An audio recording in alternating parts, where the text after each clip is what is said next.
Get ready, because Banter with RichiebB Productions is launching an all-new podcast network. 4 shows, 4 hosts, 1 powerhouse of paranormal and cryptid entertainment all week long. Kick off your week on Tuesdays with the one and only Wojo, host of Home of the Boom. He's diving deep into the world of cryptids, Bigfoot, and the mysteries that shake the woods. Interviews, investigations, and the loudest boom in the cryptid community every Tuesday from 7 to 8 p.m. Eastern Standard Time. Then on Wednesdays, prepare to drift into the unknown with Amanda Lombardo, your guide on the Phantom Navigator. From haunted legends to chilling stories from around the globe, Amanda is charting a course straight through the supernatural, plus guests who live to tell the tales. Catch her from 8 to 9 p.m. Eastern Standard Time, if you dare. Fridays get a little darker and a whole lot prettier.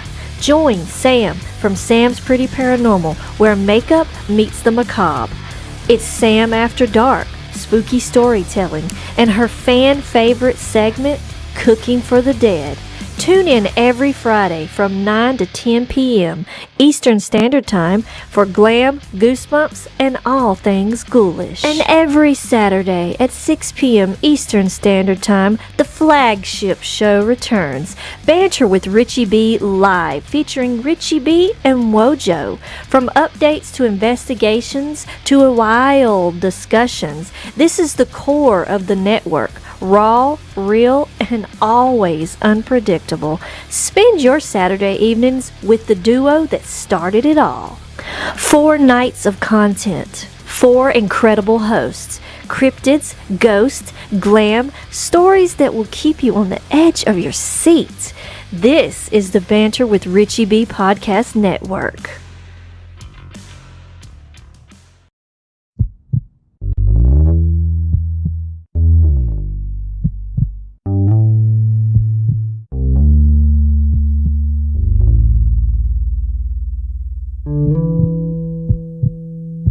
Good morning.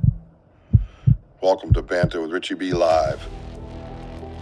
Somewhere beyond the beaten path, beyond the whispers in the woods and the stories around the fire, lurks one of the greatest mysteries of our time, Bigfoot. For decades, legends have echoed through the forests, footprints left behind, sightings that defy logic, and questions that demand answers. But this isn't just folklore. This is a call to investigate, to explore, and to uncover the truth. Banter with RichiebB isn't just another show. It's a community, a movement, a hub for genuine research, real conversations, and boots-on-the-ground discovery. Every episode dives deep into evidence, expert interviews, field investigations, and the drive to seek what others say is impossible. If you believe in asking questions, if you're ready to get your boots dirty, and if you think the unknown deserves more than just a passing glance, then follow Banter with RichiebB. Stay informed, stay sharp, and maybe, just maybe, be the one who finds the truth hiding in the trees. I love you, baby Jack. I want you guys to keep climbing. I love you, Mama. Wojo's gonna get us out of here because that's what he does. That's right. Hey, nice meeting you all. Thank you for being on there. And yes, we are home of the boom. Let's go.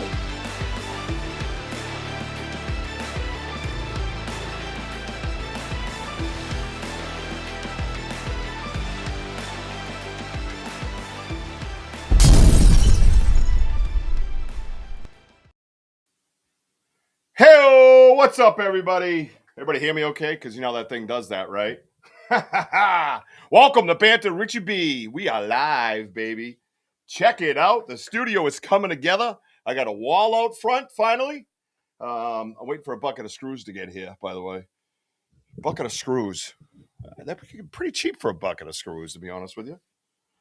It reminds me of the 80s. But anyways, back to you, Bob.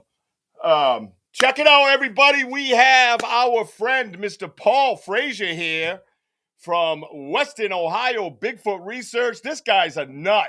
by the way. I just been wanting to say that out loud for a long time because I watch him research with him and his dog in the middle of nowhere. Just them. I'm like, man, you crazy. And I'm pretty nuts myself, but dude's nuts. I got some of his evidence up on ready to go on the wall of evidence. Remember we used to do that with the wheel? We should do that with the wall, right? It's going to be a kick-ass show. I might even have time to sneak in a few things that Wojo discovered at the gifted chair the other day. Remember that place was annihilated. There was print. They were very messy. It was very odd. They're usually more careful than that, but I think that area that it's in is tough to traverse for us. It is for them. So it makes it a little bit tougher to, obviously a lot easier for them, but a little tougher to kind of, go incognito, right? But anyways, there's some evidence on those peanut butter jars. There was 2 feathers that we found. We left one at the chair and put one on the world's best knocking tree. And we're going to see if they're still there. I'm taking them home because I'm pretty sure they were meant for me. So too bad. They're mine. And yeah, things were just scattered all around. There was big, heavy prints. Big Boy was back. And the beautiful part about this is that I feel that Salinon was back because we measured that print. It was 18 inches. We have not seen that in a very long time. Very long time. I got that snow print that we know was his. But there's another clue with the peanut butter jar that might actually tie in saying it is him. So we might get to that tonight. We're going to hope we do. But Paul Fraizer is here. We have his evidence. More importantly than Paul, we have Wally, the Bigfoot detective, canine, kick-ass. We're going to get to meet him tonight, too, because I know you guys all love puppies. Who doesn't love puppies, right? So let's get Wojo right in. If you haven't shared this out, share it out. Super Chat is open. Always appreciated for the Peanut Butter and Zinger Fund, as Kurt called it. Please help yourselves to that. The merch store is dead. We need to get that going again. So if you've already bought something, just put it out there and tell your friends, man. Get it going, Stickers, patches, anything, right? Let's get it going. We are obviously always worldwide on Dark Realm TV. We're on every Amazon Fire Stick, every Roku television, Dark Realm TV, where fear lives. And then, of course, the Media Squatch app. Get the Media Squatch app, completely free. A ton of entertainment on there. There's a few big names coming in there, too, by the way, I've been noticing. So definitely check them out. And then H-Low Media. Check out H-Low Media. H-Low Outdoors. Our boy Dustin Daniels, we're over there. He's always playing us every Tuesday night. And we appreciate him very much. Also, you can follow me on TikTok, Instagram, Facebook, and, of course, YouTube. Hit that like, subscribe, and you got to hit that notify. Because we're going live come Monday. We're doing a double. We have not done a double in a little while, but we are doing a double on Monday, man. We're going to start out at the beginning. We're going to go around and check it out, see what's going on.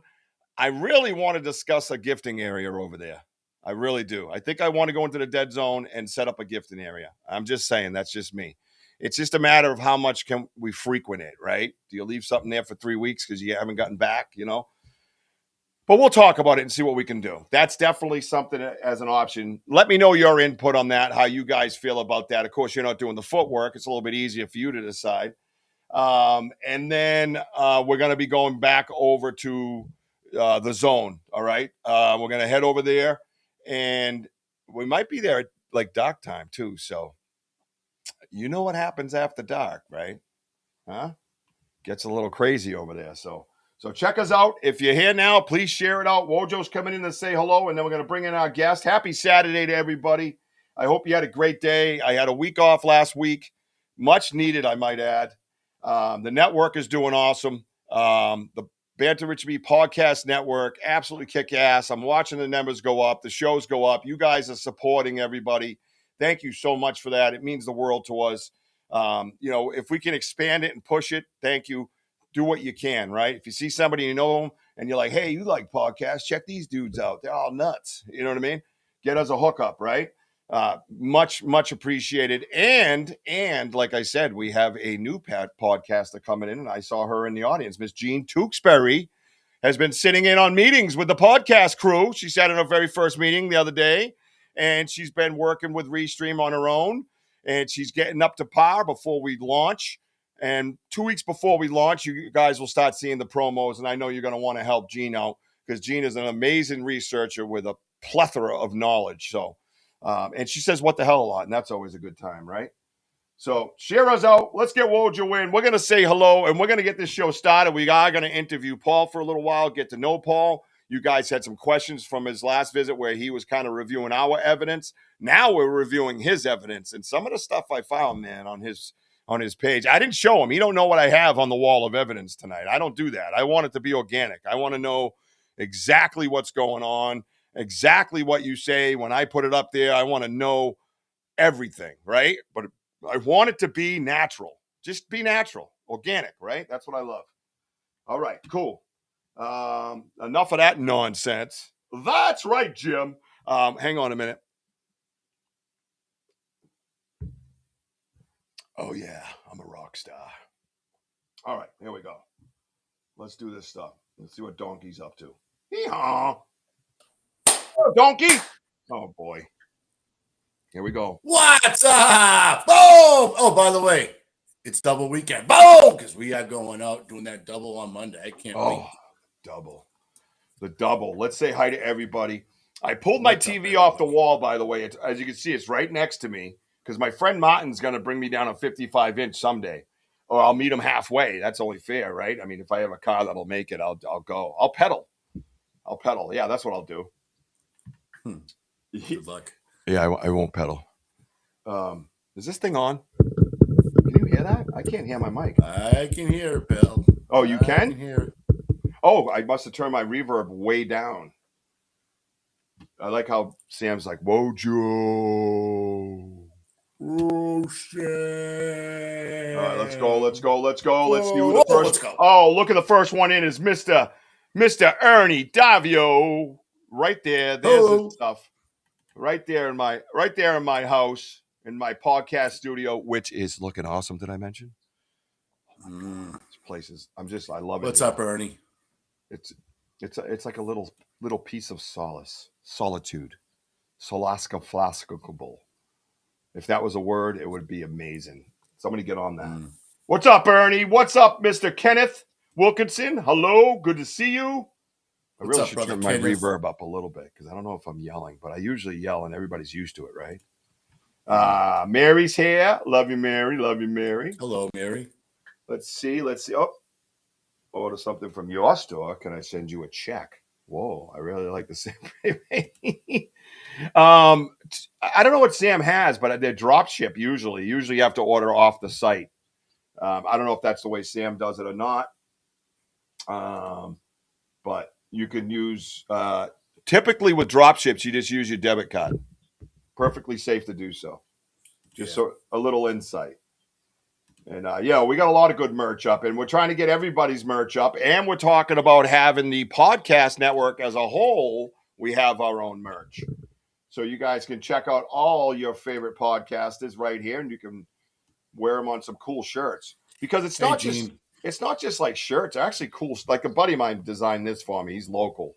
So I wanted to give a local guy some business. So, this is what I get to bring to like festivals and stuff. But even get cool merch like this. Oh shoot. Sense and Shadows. It is the right one. And then you can get this badass hat like that. And Wojo's got his own coming out with Jackson with the flames and everything like that. I like the one that's standing there like this. That's the one. I want to see that dude on a hat. Matter of fact, I got the power. I'm going to put him on a hat, whether you like it or not. I like that. High energy Jackson. That's what I like. High energy, baby. Why won't this move? Oh my God. What's it doing? Please move. All right. Well, let me X out of chat and then X back in the chat. Oh God. Fucking restream. And then I go near your pictures and it brings up the cameras on the side. Okay. If you need a hand, Rich, I can read off some of the people for you. Yeah, I just got to do it from the bottom. Kurt's here. If I missed you, I'm sorry. Martin's here. Ohio Bigfoot. What's up, Tim? Good to see you, bro. Ron's here. What's up, Vextisai? Benzo from Australia, baby. D-Hoot is in the house. Watch your attitude. She can shoot. She's got great aim. Johnny T. GT. Johnny T. Sam, the executive producer of the Banter with RichieB podcast network. Sam. She the boss, man. She the I hope boss. she's feeling better. Yes, please feel better. I hope you're feeling better, man. Lori Ladd. Hello, Lori Ladd. Good to see you, my friend. You guys want to stick around for this conversation? You want to stick around for the evidence that we have coming up with more conversation? Thought it was Eric. Boy. I was messing with the Vogels because I didn't hear back from them when I sent them a text. I'm like, we still friends? And then I started sending them pictures of evidence because it's like a bread trail. You like drop little bread trails, a little piece of evidence, and the Vogels like, you know. Yeah. Why do I have? What is going on in the private chat? Really? Did you put that in the private chat? Yeah, I was trying to pump you up. You're so weird. You're just playing with new stuff. Of course I'm weird. Well, that's right, Tim. Speaking of Vogel, there's Tim Vogel. What's up? Hope you didn't hear what I said. Hello, Tim. Oh my God. What? So stupid. Think it's funny? So stupid. All right, bye. I can hear. Oh, by the way, boom. Yep, boom. A little Godzilla. Boom. Mooncat's in the house. What's up, Mooncat? Hey, Mooncat. Pamela. Hello, Pamela. Good to see you. Good to see everybody here. I want to get this show rolling because I got your interest and I want to keep it. I want to keep the interest. Hoosa. Keep it. Power. But I love saying hi to everybody too because it's so much fun. Yeah. It is. I know. It's always good to see all the faces. On fire. It is on fire. Keep it going, man. That is the only stat I look at. I don't care about views. I love chats. When you guys chat back and forth and I get off my show and there's like almost 800 of them, I just get fired up, man. Fired up. Huh, Woj? I love it. That's the only one I talk about. All right, put the damn thing down. Jesus, what is going on? Well, Sam said, Wojo is Godzilla. Of course. Godzilla. You should put that on your key ring. Yeah. I don't want to lose my keys. How are you doing today, Wojo? You seem pretty uplifted today, pretty upbeat.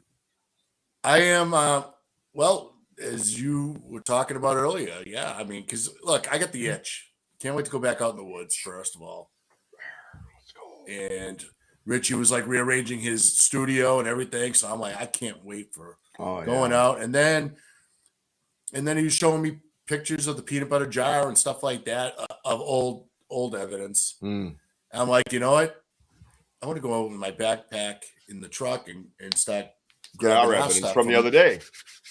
And I was just on my kitchen counter and I had the flashlight, I had the gloves on, and I'm sitting there looking like a mad scientist. And wow, we got some strange, interesting stuff, guys. I don't know when you want to reveal that, Rich, but yeah, well, it's all about Paul tonight. So Chaos Stand-Up Productions is in the house. What's up? Everybody get over to YouTube. Captain Chaos. Give like, give subscribe, give notify to Chaos. Chaos is our friends. That is Mr. Tinsley and Mr. Matt out there doing. And I saw Mr. Porter on here too. I did. I saw Mr. Porter. You're right. Hello, Mr. Porter. Sorry I missed you. Wojo told me to skip you. Come on, he's a legend. I'm taking shots any way I can. Richard, do you think they change things around out there in daytime and nighttime or both? Are we doing questions already, D-Hoot? This woman, she is already thinking before she comes into our shows. Jack Warren. What's up, Jack Warren? Welcome to the show. Good to see you, my friend. Mr. Welcome. Jack Warren. Everybody say hello to Jack. Give him a warm welcome to the Banter RichieB family, because once you're here, you're pretty much family. I think I saw that on a commercial one time, right? You want to just get Paul in here and hang out with Paul, because Paul Fraizer is the kind of dude you hang out with. And let me tell you something. I'm going to say this right now. When Paul comes on, I want you guys to think of one thing, just one visual, just not a visual, but just close your eyes and listen and think Hank Hill. All right, here we go. Here we go. You ready? Oh, I hope he says, how you doing, Bobby, when he comes in. Hey, Paul, could you say, how you doing, Bobby, when you come in? All right, you ready? Hey, how you doing, Bobby? What the hell was that? You trying to be from Boston or something? What was that? That ain't Hank Hill. Jeez, dude. Jeez. I'm here to banter. What's up, Paulie? I forgot about that last time. Paul Fraizer, good to see you, my friend. Western Ohio, Bigfoot Research. Obviously, you guys know what to do when you see one of the guests with their with their socials, man. Go get them. Do your thing. Work your thing. And I'm going to tell you something, dude. I like your stuff because you're so secluded most of the time. And it's you and Wally the dog. Can everybody say hi to Wally? Where's Wally? Come here, Wally. Yeah, Wally's going to say hi, everybody. Hey, Wally! Wally's awesome. Wally is awesome. Such a good Squatch dog. We found out Wally's 3 years old. And I'm going to get to the Wally. I get some Wally questions, by the way. And hi, Wally. Can you see me, buddy? You see me? Hey, bud. He can't hear you. No, that's all right. He can hear me. He can hear me through your headphones. He's a dog. Jesus Christ, man. What is going on in Ohio? So my thing is, when I'm watching you, dude, you guys is pretty secluded most of the time. Like, I know you go to different like campgrounds or whatever, I should say, national forest type places. But some of your campsites that I've seen, dude, you kind of raw, right? Yeah, that last one, I had to bring a portable toilet. It wasn't a campground. It was wilderness area down in Kentucky. Yeah, that's down in Kentucky. So you're in Kentucky. You're so far out that you got to bring the old the Wojo party, we call them, and we don't call them that. I just did for the first time, and I think it's good. But anyways, we're gonna sell that. Actually, we're gonna sell a Wojo wilderness dumper. That's what we're gonna call it. Yeah, right.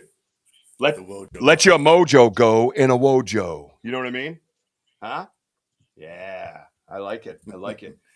What kind of dog is Wally? Our friend Lori Ladd would like to know.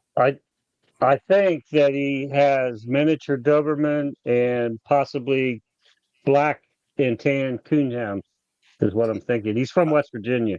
Oh, okay. And I got him at a shelter here in Ohio. Okay. Oh, God awesome. bless you Great. for that. Beautiful. But if you've heard him howl, he sounds like a coon dog when he howls. Yeah, when you know what? I watched one of your videos and he made a barking sound and I'm like, what the hell's that? And you get over and you were talking about yeah, it was weird. It was like, he was like, whatever the hell he was doing. I'm like, and Paul goes over and goes, Wally, what you looking at? And I think he was scaring off a possum or something, or a raccoon or something.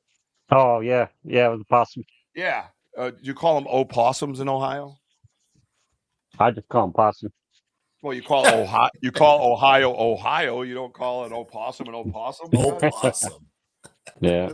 This is crazy. So, all right, what possessed you? I mean, a lot of people do it, and we've had a dog come out with us one time, and she had to be taken out of the woods and never to return. Like not even halfway through. What was it, like a half hour? No hour. Our investigation, 40 minutes tops. Half hour, 45 minutes. Yeah, and we just said she was getting really, you could see how tense she was getting, and I want to get into all the signs and signals and stuff too, associated with Wally while you're researching. But how old is Wally when you bring Wally to the woods with you? And now I know you camp regular, so camping and bringing the dog, no big deal. Everybody does it. But do you do that for a little while before you just bring her out to the secluded area? Or him, her. A girl named Wally. I kind of go back and forth on whether to bring him because he's good to have because he has those senses that I don't. He'll notice stuff. He'll hear stuff. He'll just sense when something's around. Of course, yeah. But I also wonder if he doesn't keep them from coming in closer because they don't want to get too close when they know a dog will sense them. So I kind of go back and forth with whether to bring him. I think that's interesting. How do you feel about safety? How do you feel about safety? Does that bother you? Does that make you nervous? What happened? What happened? Are you there? I'm talking. Hello? Check 1 2 check. Oh, he's talking to you. I don't know if you saw the yeah. I froze for a second. Oh, I think, or you? Not on our end. Not on our end. Yeah. Okay, I figured it was me then.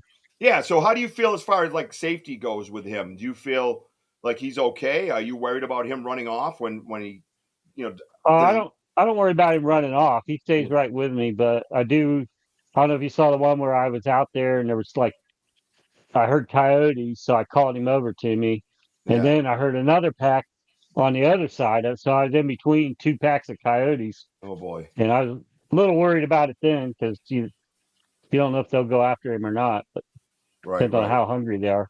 Right. Do we have protection when we're out there? I didn't that night. I just went out there to get swap out my memory card on my recorder. Oh, yeah. And it got dark on me, and I didn't think they'd be out that early, but they were. Oh, yeah.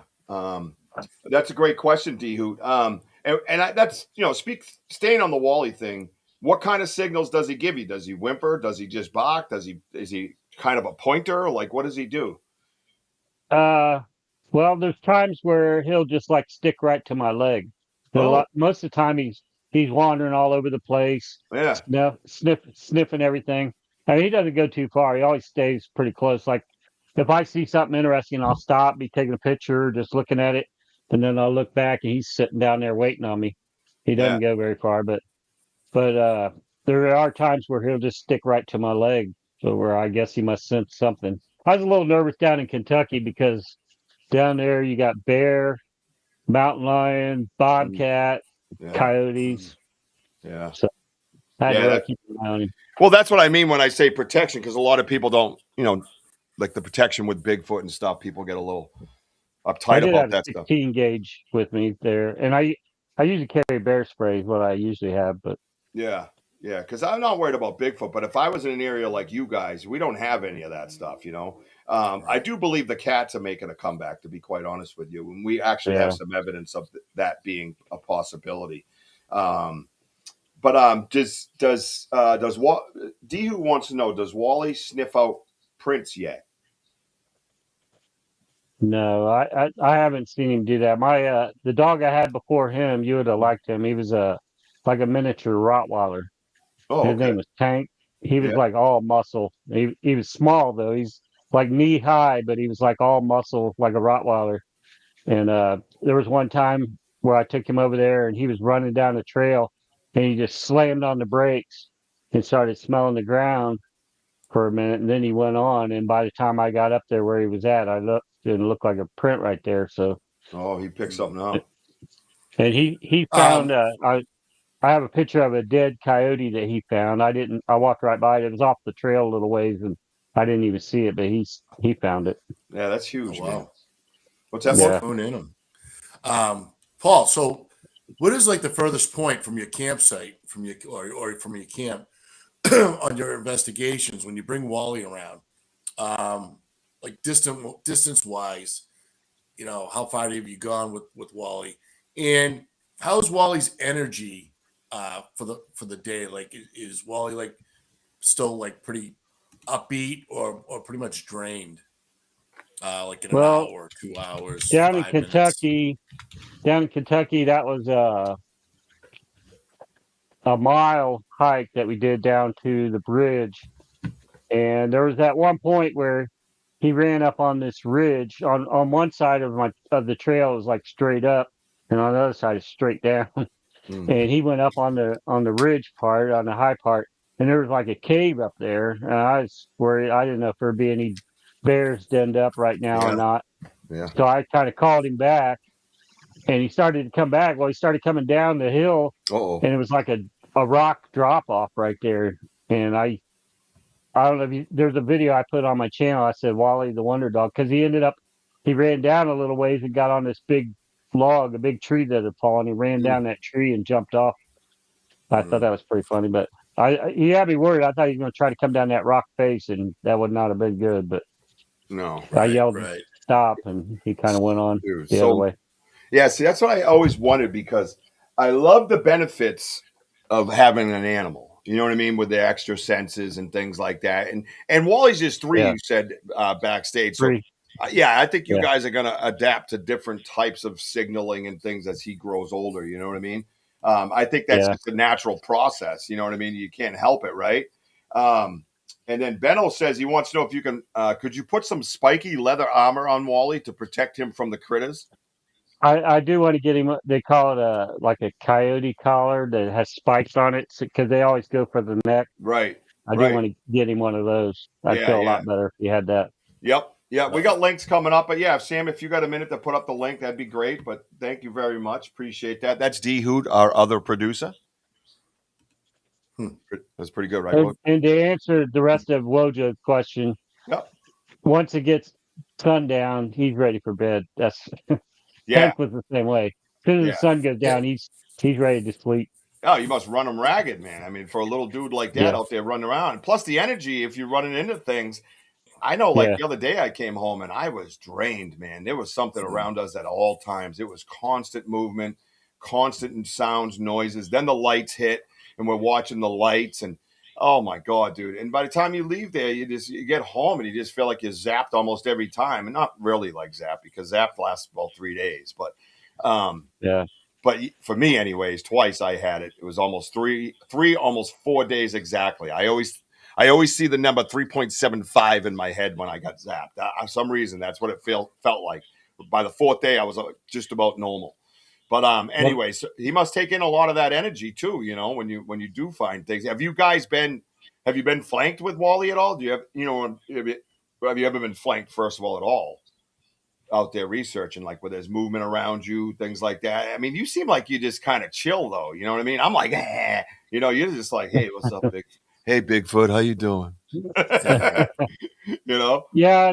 I mean, the only time I really could say for sure that I thought, that I knew for sure there was one close was when I was in Alabama, and I didn't have him with me. I was by myself that night. But yeah, the flanking would be something different, I think, with a dog, and then some other unknown creature, right? So that would be something that would be kind of alarming. You know what I mean? But you guys have a good relationship. I mean, for a young dog, he listens right to you. I have watched some of your videos, and he's like, "Yeah, okay, Dad, I'm on my way." He comes right back. That's crazy. yeah, You know? yeah. Like when he was with that possum, I wasn't sure how he would do calling him back, but he did come right back to me. So that Yeah. was good.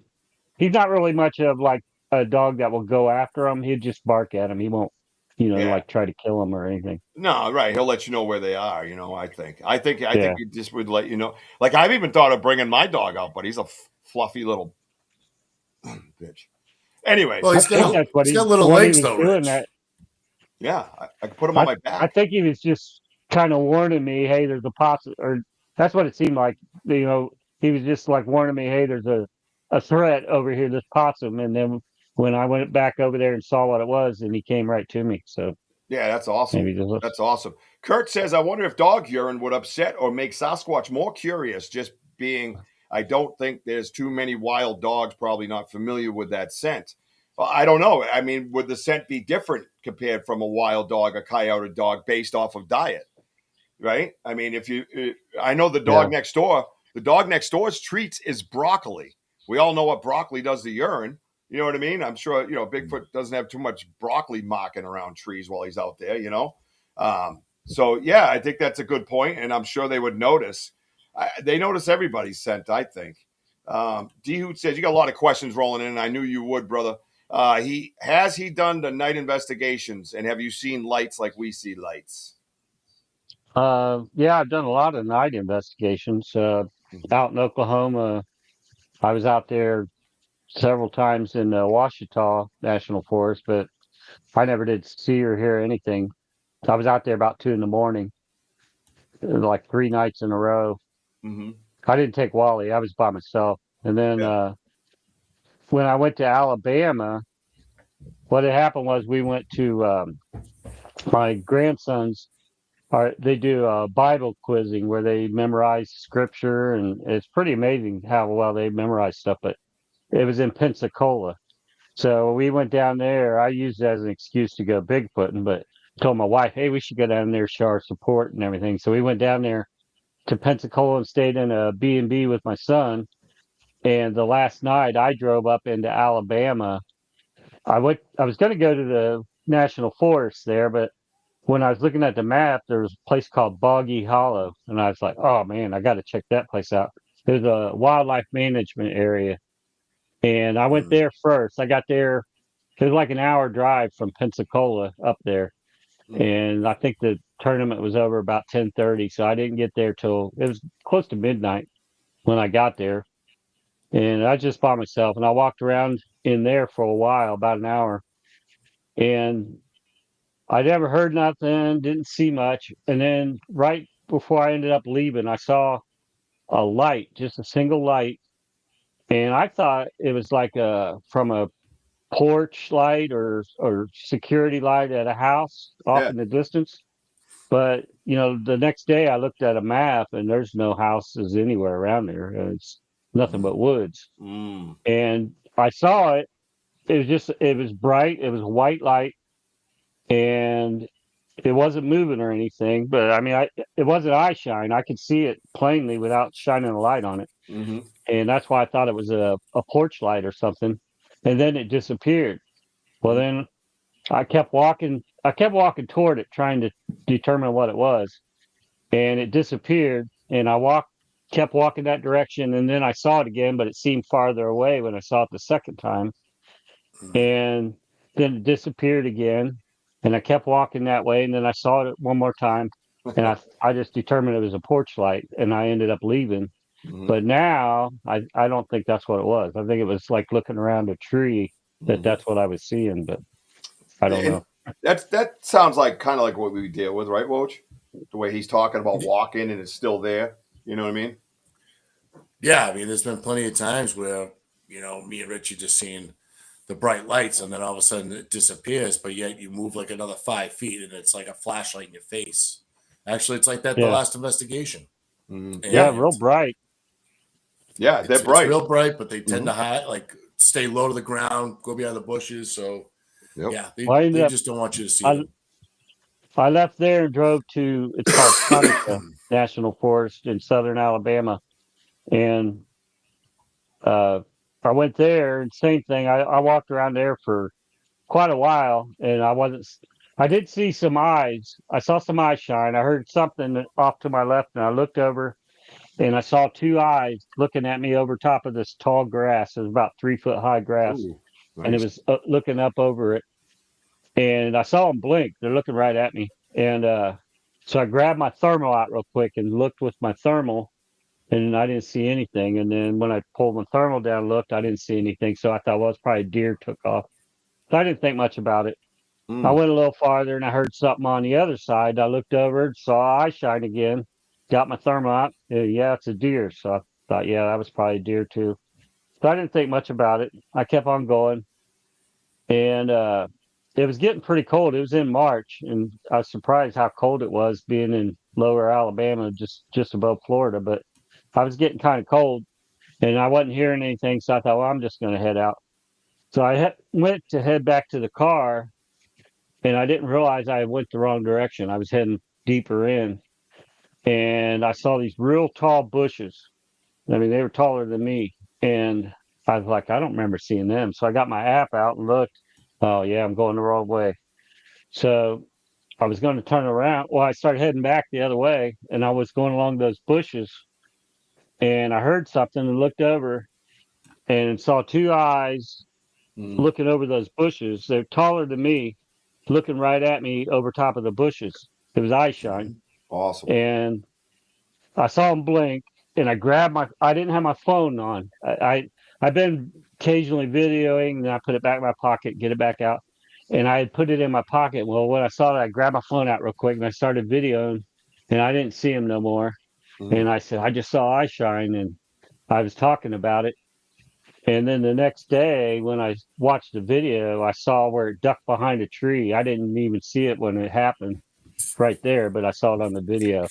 And then I walked on down those bushes, and I don't know if you ever saw the video, but there are two real big eyes looking at me. Only I didn't think they were eyes. I thought they were lights. I thought it just like at the other place. I thought I was seeing because they were white colored and they were pretty bright, and it wasn't eye shine. I could see them before my light ever hit it. Right. And I said, I don't know what those two lights are over there. And I didn't think they were eyes. But then when I watched the video the next day, the video I have on my channel is zoomed in. I zoomed it in on the actual video. And so what you see is closer than what I actually saw in person. I didn't see it that good in person. It looked quite a ways away, and I thought it was just two lights, right, like porch lights or something. But in the video, you see them moving. The head's moving like this. Oh yeah. And then I was like, those were eyes. Yep. Yeah, we've done that too. And it's funny because when you're researching like this, we found better results from hitting the same spot over and over again. It seems like they get comfortable with you. But we've had the lights and all that stuff going on for a long time now, man. And it just seems like, these things start happening to you. But a lot of the research for me comes with hindsight. Hi, Rachel. Good to see you, hon. Mm-hmm. Thank you for stopping by. So for me, like when I get home, I process, right? It's kind of like what you mentioned a couple of times, rung a bell with me, where I process. I come home and I'm like, oh yeah, you know what that could have been? Or I wonder what that was. Or I get out my phone because something, I'm trying to look for that timeline when that event happened in my head. And then I start pulling up different evidence. I'm like, wow, all right, I get it now, and I start putting these pieces of puzzle together. You know what I mean? When you go away, first of all, how long on average do you think you're gone? 2-3 days? Well, when I went to Oklahoma, it was with my wife, and we had both our dogs, but they stayed with my wife. But we were gone there for a week. What happened when I went to Oklahoma is there's a guy, I don't know if you've ever heard of Randy Harrington. He's a I have, Bigfooter. Yep. Yeah. Yep. Well, I wouldn't say we're close friends or anything, but I mean, we're acquaintances. Yeah, I've right. talked to him a few times and chatted and stuff. And he had mentioned, not to me, but I mean, I'd seen on his channel, he mentioned about a realtor that he got to know down there in Oklahoma. And then I saw that realtor on Bigfoot Society.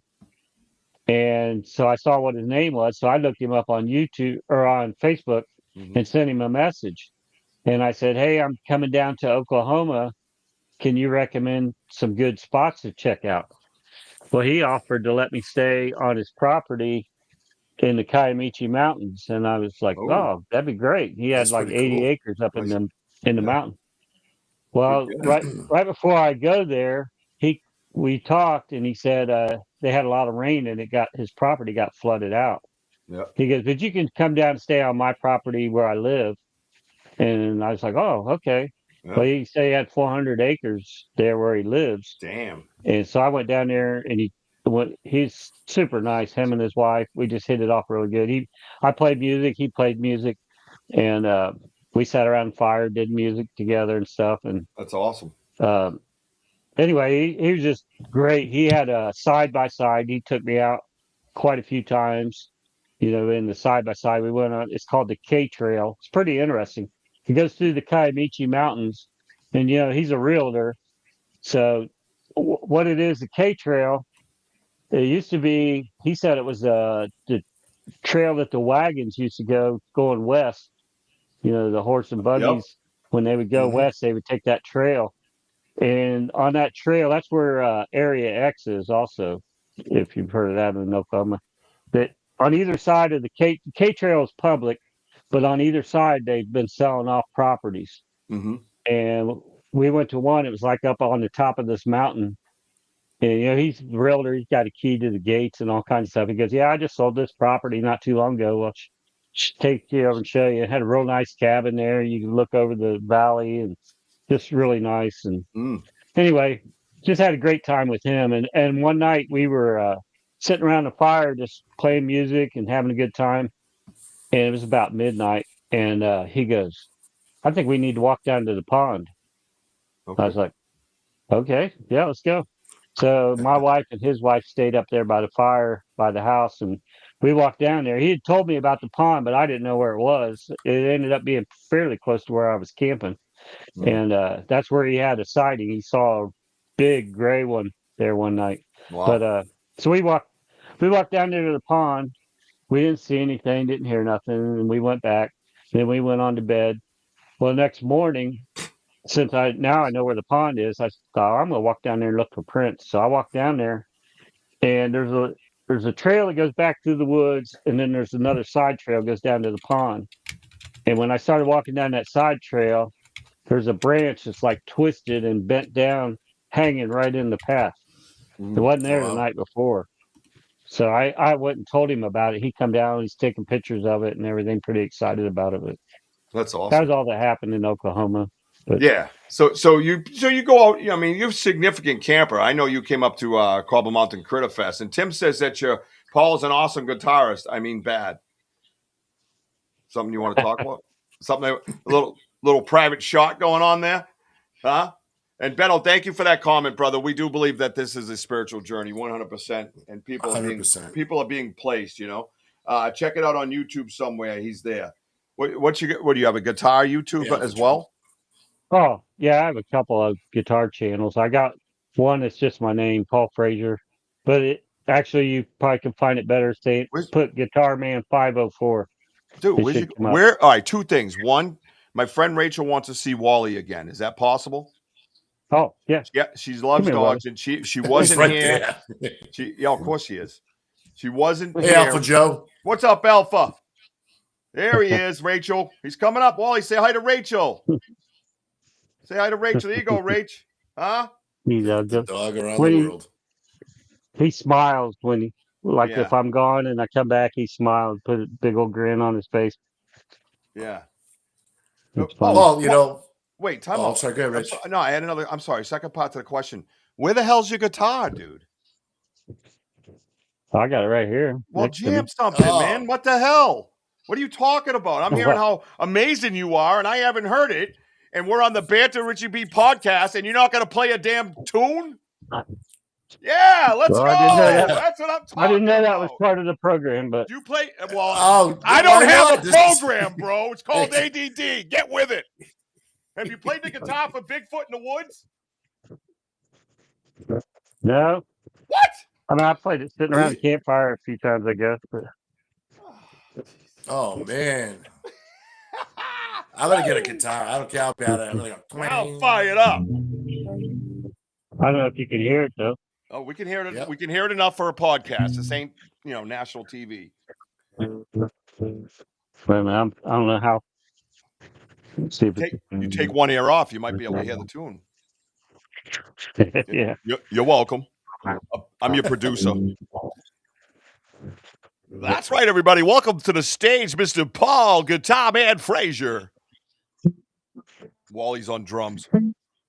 Okay, I think it's close enough. Sorry, Wojo. I had to get to Wojo. I didn't mean to cut you off, but I had to get to hear while no, it was it's hot. all right. No, I like it. I love it. What's he doing? Oh, you know what's happening? The guitar is drowning the microphone. Yeah, it is. It is. Hey, go step into the bathroom and play. every time you hit a string, it shuts itself off. Damn it! Yeah. Oh, I never have anything work out for me. Damn it! You can go on the channel if you want to see. All right, fine. I got a lot of videos on there. All right, fine. Wojo, ask your question. I'm going to the channel. I don't know. I'm just ready to smash that guitar down. I'm mad. I wanted to hear it. I'm pissed too. I know. So all right. So with Wally, has he heard any type of any whoops, any vocals, and how does Wally react to them? No, I haven't really had any experiences when I've had him with me, other than that one time on my video you might have seen where something came up behind me. I don't know what that was. Something walked up behind me while I was up on that hill, and there's a real steep hill, and I was trying to climb up, and I was hanging onto this tree, and all of a sudden I heard something walking right up behind me, pretty close, but I was holding this, and I couldn't turn around to see what it was, and you could hear him howling and going crazy, and it sounds like it. I don't know if it was him running or if it was whatever it was running, but something took off. But that's not you. Yeah. Because my curiosity was with the vocalization. You're out, you're from Ohio, the Ohio sounds that they call them. Yeah, it really echo through the valleys and stuff like that. Yeah. Well, we don't get that. There is a howl on my channel that I recorded way back. This when I very first started. I just started doing this in 2022, so I haven't been doing it that long. But it was in 2022. It was the second time I went out. that's him. And the reason I went there, it's called Wayne National Forest here in Ohio. And the reason I went there was this little town. It was outside of the town. It's called New Straitsville. And I'd seen this article that this guy from Ohio University was going to be going there and doing a presentation about Sasquatch evidence. And they said over 100 people came. Well, New Straitsville is a town of 500. So I thought if 100 people came to hear this guy, must be something going on in that area. So that's why I picked there. And me and my wife were there. It's a ATV and horse camp in the summer, but it's only open from April till October. And we went in March, so it wasn't open yet. So they had a gate across. I mean, you could go there to camp if you were hiking, but it wasn't open for all the other. So I had to park out at the gate and walk way back in there. I brought a dolly. We hauled everything back in there and we set up our camp. And then that's where I recorded that howl. But that other dog, the one I was talking about, that was a miniature Rottweiler, he was in the tent with me when it happened. And when the howl went off, he sat up real quick and looked at me. He was snoring away.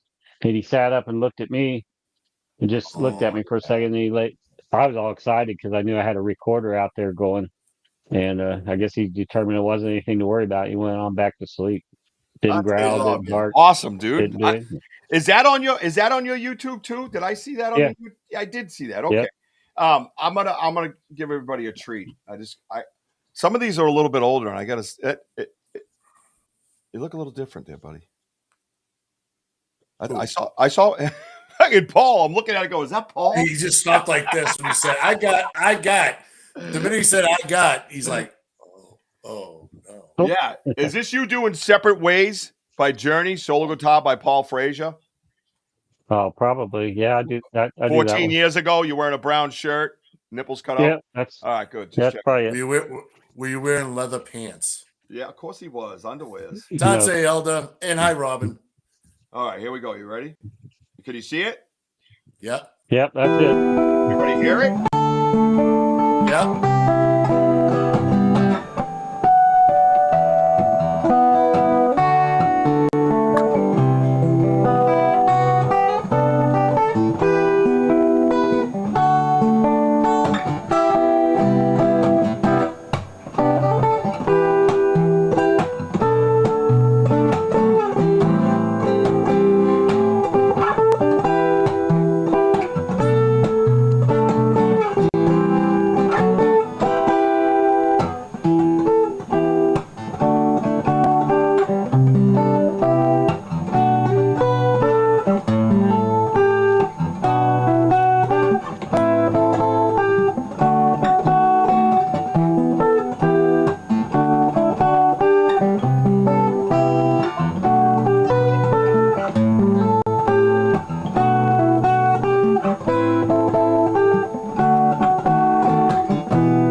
Tough song to do too, man.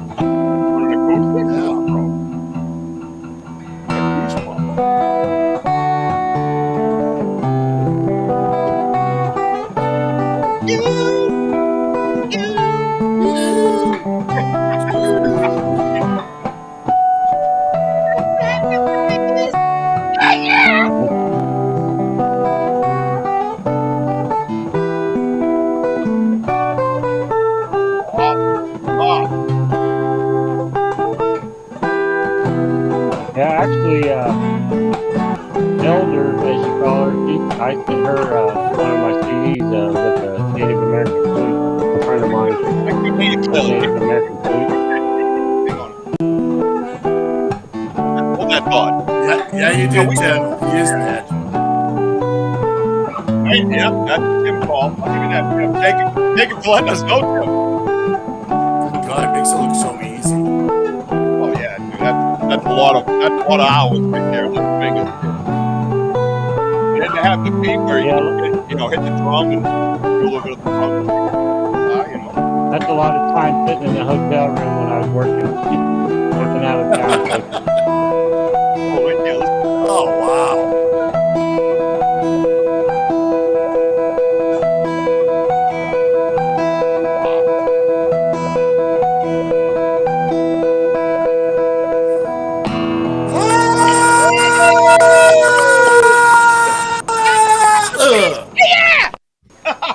That was awesome, dude.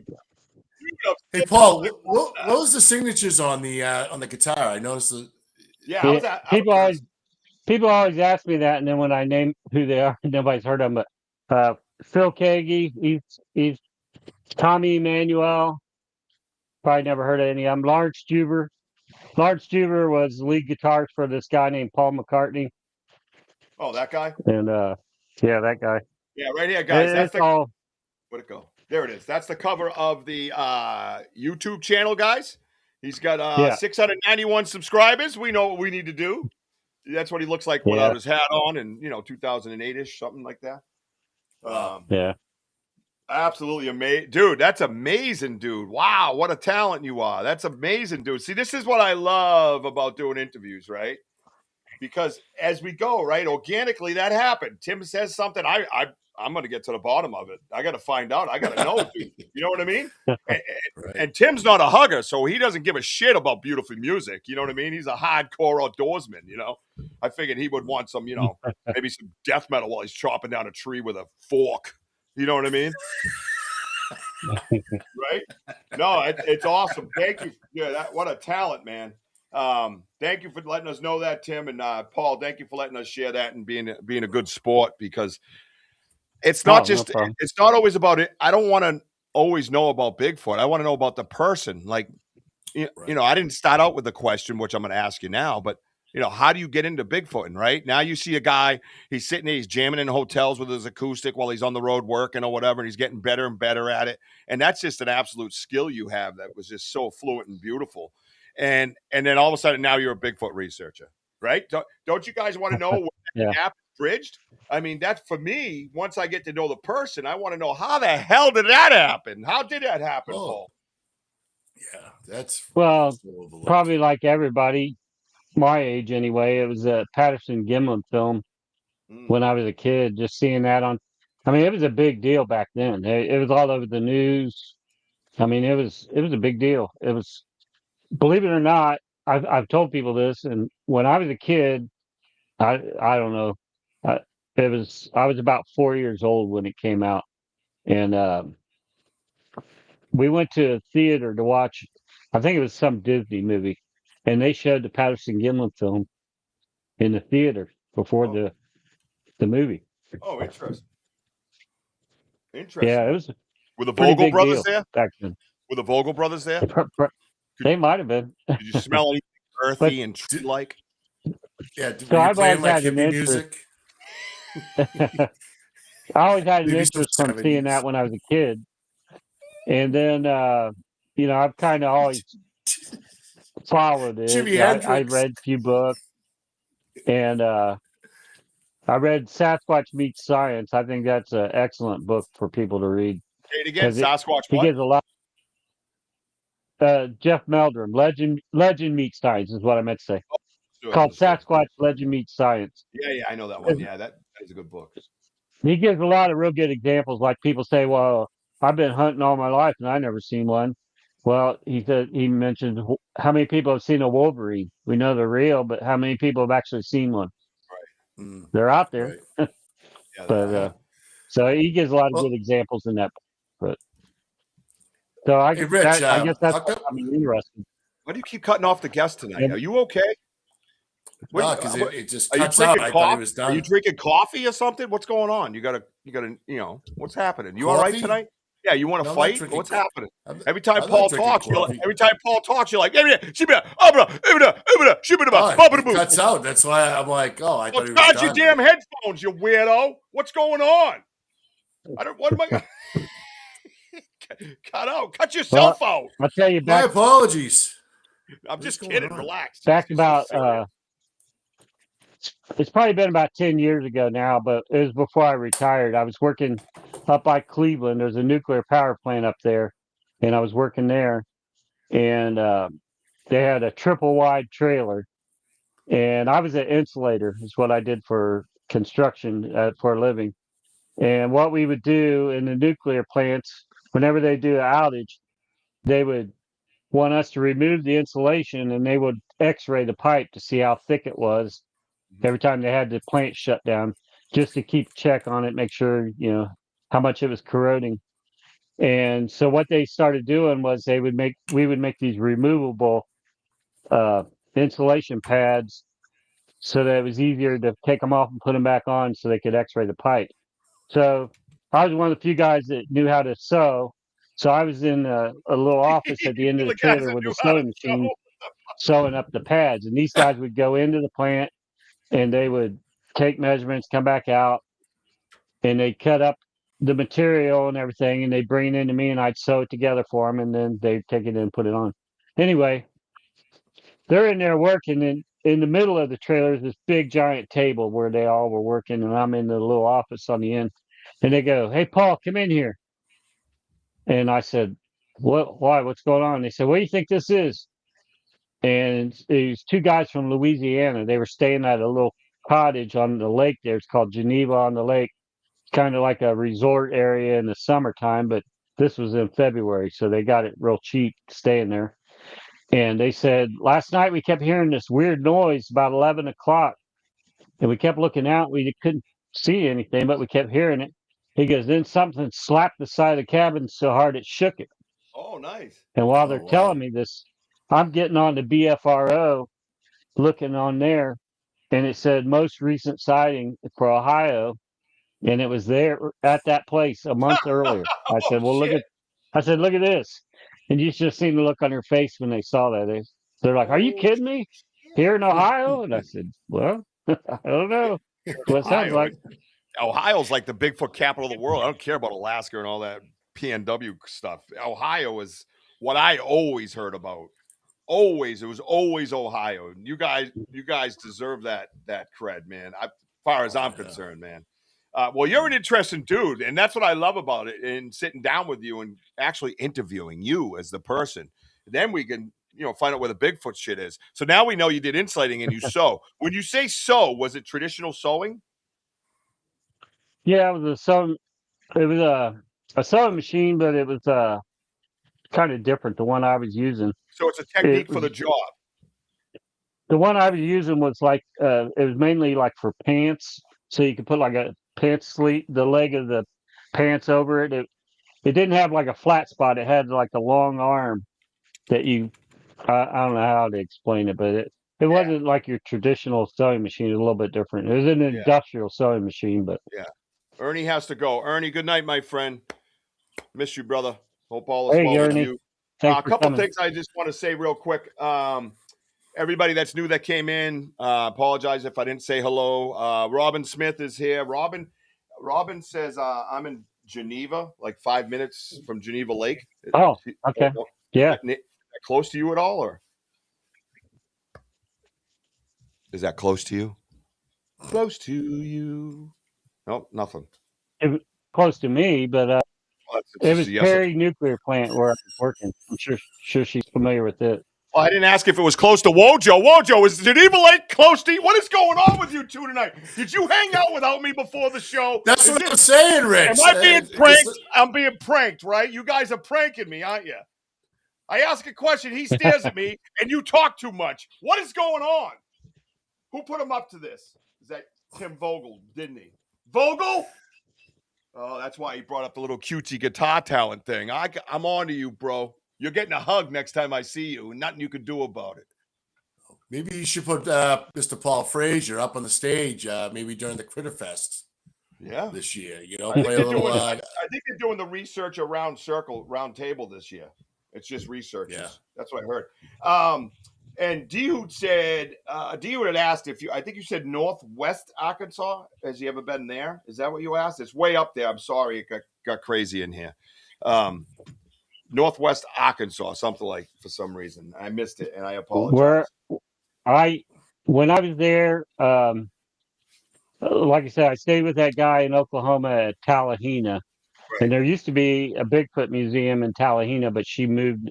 I think it's Clayton, Oklahoma, where she's at now. But anyway, the last night we were at his place, I was going to go I wanted to go to Fouke, Arkansas on my way back, where Boggy Creek happened. Oh, yeah. So I decided I was going to go that direction, and I was going to stay at a campground called Broken Bow State Park in Oklahoma. And I called them up because the next day was Veterans Day. And I said, "Hey, are you open tomorrow?" And they said, "Yeah, we're open." And I said, "Do you have campsites available for tents?" They said, "Yeah." I said, "Okay, I just want to make sure before I drive over there, make sure you have something available." And she goes, "Well, you can go online and reserve it." And I said, "Well, I was just going to come in and pay cash." And she goes, "Well, we don't take cash." Wow. So I ended up going to Mena, Arkansas, and we stayed at a campground there. And then I drove back to Oklahoma every night to go in the Ouachita National Forest. But so I was only in Mena and then Fouke, and then we went south of Fouke to a place that was called Mercer Bayou. It was just like a canal, is what it looked like, that went back into the woods. And I was thinking, man, this would be a cool place to kayak at night right through here. But we hiked this trail, me and my wife and our dogs. We just walked around this trail back into the woods, and I saw the sign. I thought, what's that sign over there? I walked over to it. It says Boggy Hollow Hunting Club on the sign. Oh. That was kind of cool. It is cool. It is cool. Alpha Joe, I don't know what you're talking about, bro, but you're talking to people that go out into the wilderness. We pee in the cold all the time. Suck it up, soldier. Moving on. And I just want to send, while I'm here, I'm going to say what Tim just mentioned about the Critter Fest and stuff and what's going on with that. But I just want to set out my heartfelt condolences to Robin and her family. They lost her aunt.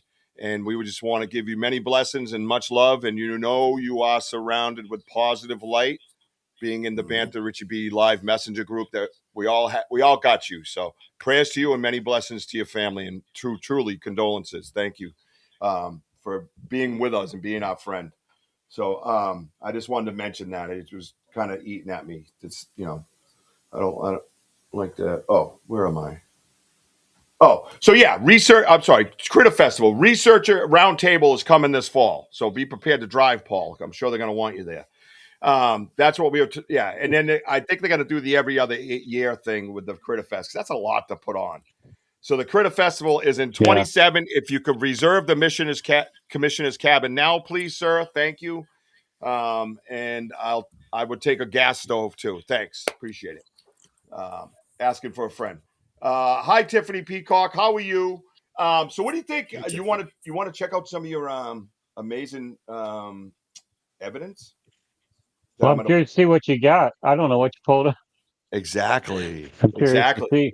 Well, one of them I know, and I want, when we get to the point, you're going to know what it is when I say this, but it's someone else's picture that looked a lot like one of your pictures, and I want you to give her credit when you see it, okay? Okay. Yeah, that's a quiz. I don't know. I don't know what it is. Well, you're not supposed to find out. You're not supposed to. Oh, and the other thing is, too, I don't see Carlozzi in the audience tonight. I was going to mention this. We are back at the Cryptid Fest this year, 2026, happening September 13th, right there, next town over. And we will be promoting her Cryptid Fest, and we are going to be out there podcasting in that beautiful little spot where the Chaos was. Remember Chaos underneath those trees right there? Right there, next to the left of the gazebo. That's the area I hear we're going to have. And we're going to be podcasting live from the Cryptid Fest come September of 2026. So we are back, baby. Let's go. I'm looking forward to it. Watch out for that little hill. That's the one I went over. Yeah, that's a doozy. I'll plan on trying to make the Critter Fest and then come out. I can come out where you guys are at. Oh, my God. Paul, we would love to, honestly, we would love to have you. Absolutely. And the reason why I'd love to have you, because our area is so sacred that now we're down to like a select few because of some other past shit that went down. But people like yourself, that you're a veteran, you totally get it, you understand. Dude, come out with us any freaking time. I don't even care if you don't call first. Just show up and knock on the door and we're going. Done deal, bro. As long as Wally's with you. You got to bring Wally, though. All right, so Wojo, I'm going to drop back. You guys know how this works. I have to set up the Wall of Evidence. Shalaba baba ding dong. Remember we used to do that with the whale? Wheel of Weird. Yeah, the Wheel of Weird, right? Yeah, that's what Do do do do do do do. Oh, Paul's having fun. This is great. I didn't think I have that in here anymore. I think that's gone. Yeah, the Wheel of Weird. What the hell's going on? He's having a workout with Wally. He's got his little toy and he's yanking on him. Hank Hill's over there making music. Settle down, Hank. All right, so it's going to be you two for a minute. I'm going to set up, and I will see you shortly, Paul. Wojo, now's your time to talk. I have nothing to say. F him. Anyways. I'm just kidding. I'll be right back, everybody. I'm gonna set up the wall of evidence so we can check out some cool stuff that I stole from Paul's site, but don't tell him. Shh. Yeah. Yeah, Paul, we would love to have you. You kind of get a best of a lot of worlds. Like I said, the vocals, the tree structures, just so much going on. And the energy is second to none. I mean, everybody in the audience has been on there, and I know you pop in once in a blue moon on our lives, and things are like really picked up. And, you know, people say, well, maybe they're migrational and they're never around during the winter and things like that. No way. They're still around. They're very active. It's their home. And all I can say is that bring your guitar, because I'll tell you, there's a little fire pit. We have a little fire pit out there. We have a place called the Farley, a nice little spot overlooking the river. That'll be perfect because they would love that. Imagine you and Ernie were out there, Ernie playing the Native American flute and you playing the guitar. That Native American wild. Flute. That's funny because the CD I was talking about that I made, it was a friend of mine that played Native American flute. And there was this coffee shop that I used to go to that had an open mic, and I would go there and play, and he would play. And one night he was going to play after me. Well, I started to pack my stuff up. He goes, "You want to just play one with me?" And I was like, "Oh, okay." And he goes, "You know House of the Rising Sun?" I said, "Yeah, I know that one." So we did that together. He goes, "You want to do another one?" I said, "Okay." And he told me what key his flute was. So I just played something in that key, and we just kind of made something up, and it went really well. So then me and him started playing together. We would do the open mic together and play some stuff, and we would just make it up as we went. And so we ended up getting this gig at the Opera House, and we decided we would make a CD before we played this gig. Well, I got a call to get this job down in Tennessee at a nuclear plant down there, and I drove back for the gig. We recorded the whole CD with me in a hotel room. I would record my guitar, and I'd send it to him as an MP3, and then he would add his flute part. So we made the whole CD in two separate states, and then I drove up to Ohio for our gig, and me and him played those songs together for the first time in the same room. You know, we did it in two different. So that was kind of interesting. But yeah, you know, it's kind of. I mean, I always wanted to play the guitar. I just feel like just to be out in God's country and in the forest with the forest people and just play. And you know, a few weeks ago, it takes a lot of practice. I mean, even Elder, she told me that they also love the Native American drums.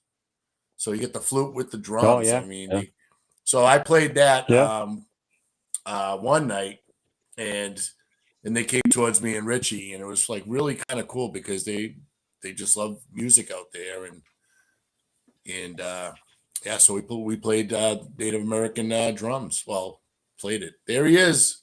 Hey, so check it out. I want everybody to see what it looks like without it. The wall is all painted green, and this is just because I have a window here, so I'm making a cutout to where I can just put the cutout into the basement window, so I don't have this draped down because the whole wall is painted green. My son Maddox was like, when I was building the studio, he's like, "Yeah, why don't you just paint that whole wall, and that could be your background?" And then a few weeks ago, I started thinking of different things to do for the podcast. And I was like, hey, why don't we just step me to the side and we'll put everything up here and we'll have some fun with it, right? So is everybody ready for the wall of evidence or what? What's up? Let's go. I want to hear some love around here. Everyone check out Tim Vogel's interview on the Bigfoot Zone, ECBRO. Great interview. And he even mentioned Richie and Wojo. Thank you very much. And I believe the ECBRO knows us. That's Daniel Benmore, I believe, right? Whenever you can just follow each other's role and make something out of nothing. Yep, music, that's a jam session. You're right. You're right, man. I could play the banjo a long time ago in a land far, far away, D-Hoot says. I would love to have been to that land, dude. I bet you the Lollipop Kids live there or something. I heard banjos when I was in Alabama. I bet you did. I bet you did. Made me nervous. I have a friend of mine, Joshua, who I speak of a lot about on the show. He plays basically every instrument. He's just amazing. He's amazing talent. He can play anything. And so he's in his church and he's like, does all the music basically for everybody. So I have the TV over here. So if it looks like it's going to be, I got to get used to all this stuff. So I'm working on it. But I did this for you guys. I want everybody to just received a report. Whoops and knocking in Connecticut. Does that say CT? Connecticut? Yeah. Is that Connecticut after Drum Circle? Huh. Hi, Paul, for joining. Wojo and Elda says, thank you. Hi. That's one of the ways, I guess. So let's go over to here. Go. Where'd Paul go? There he is. So that's what it looks like without anything on it. You basically, I can tweak some shapes and things. All right. This is one thing I had on here that I didn't get the whole top of. Hang on a minute. This one I put on this screen. Hang on. You're going to go to the side for a minute. There we go. Oh, there you go. Yeah. So this kind of looks somewhat familiar, right, Woj? Yeah. We found that. Found that to the left of the path on the other side of the huts. What are you talking about? We didn't find that. That's Paul's.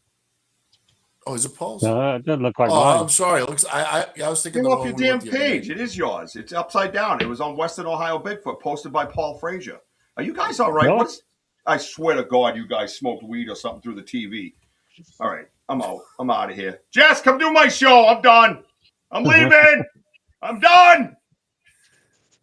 Yeah. It looks there you go. just so much. There like you go. we see. This right here is a brick wall. A white plain brick wall. That means shit.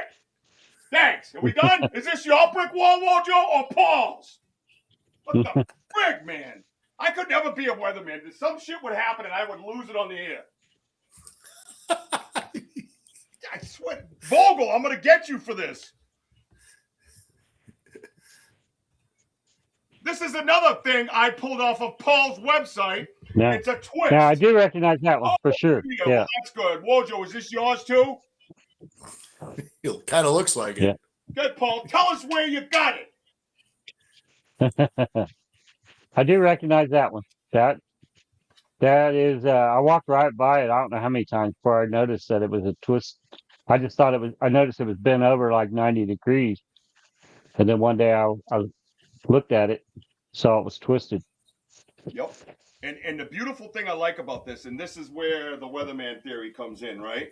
Look at this here.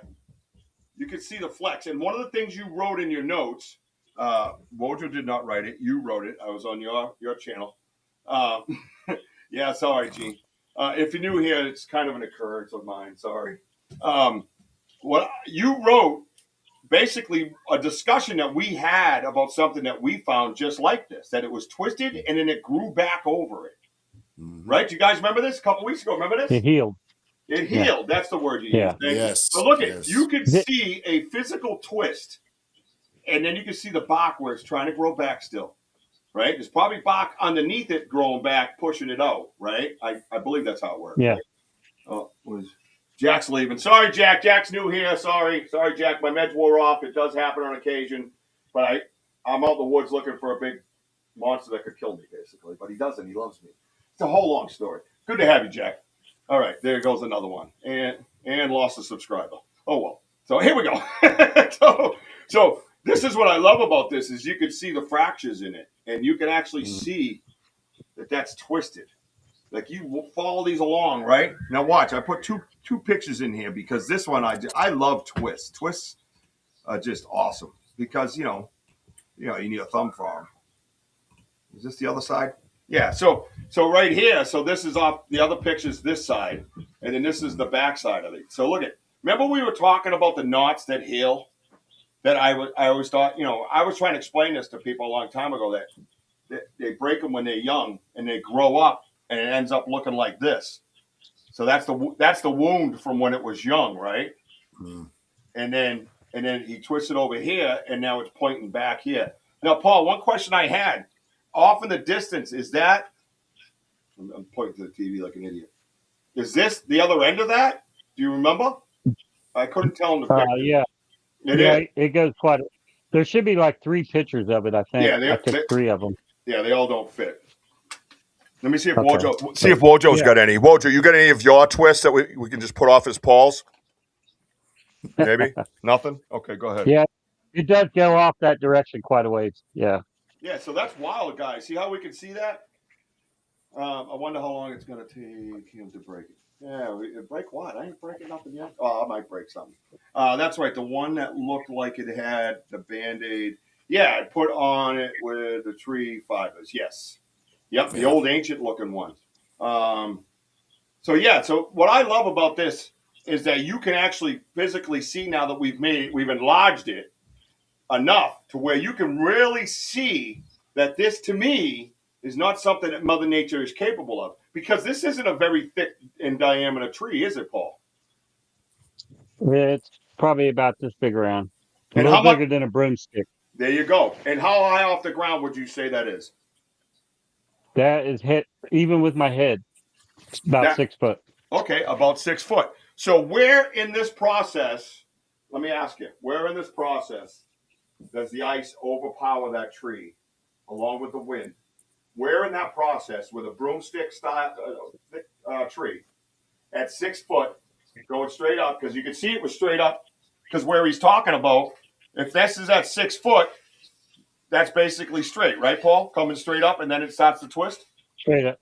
Yeah. Exactly. And the part that's going out away from you there, there's really not hardly any branches on it, so it doesn't look like something Snow Load would have done. Good point. Right. So, and even if Snow Load does this, and Tim Vogel's still in the room, he knows. We've had this discussion many times. The guy lives in the wilderness, for Christ's sakes, him and Eric, And you look at something like this.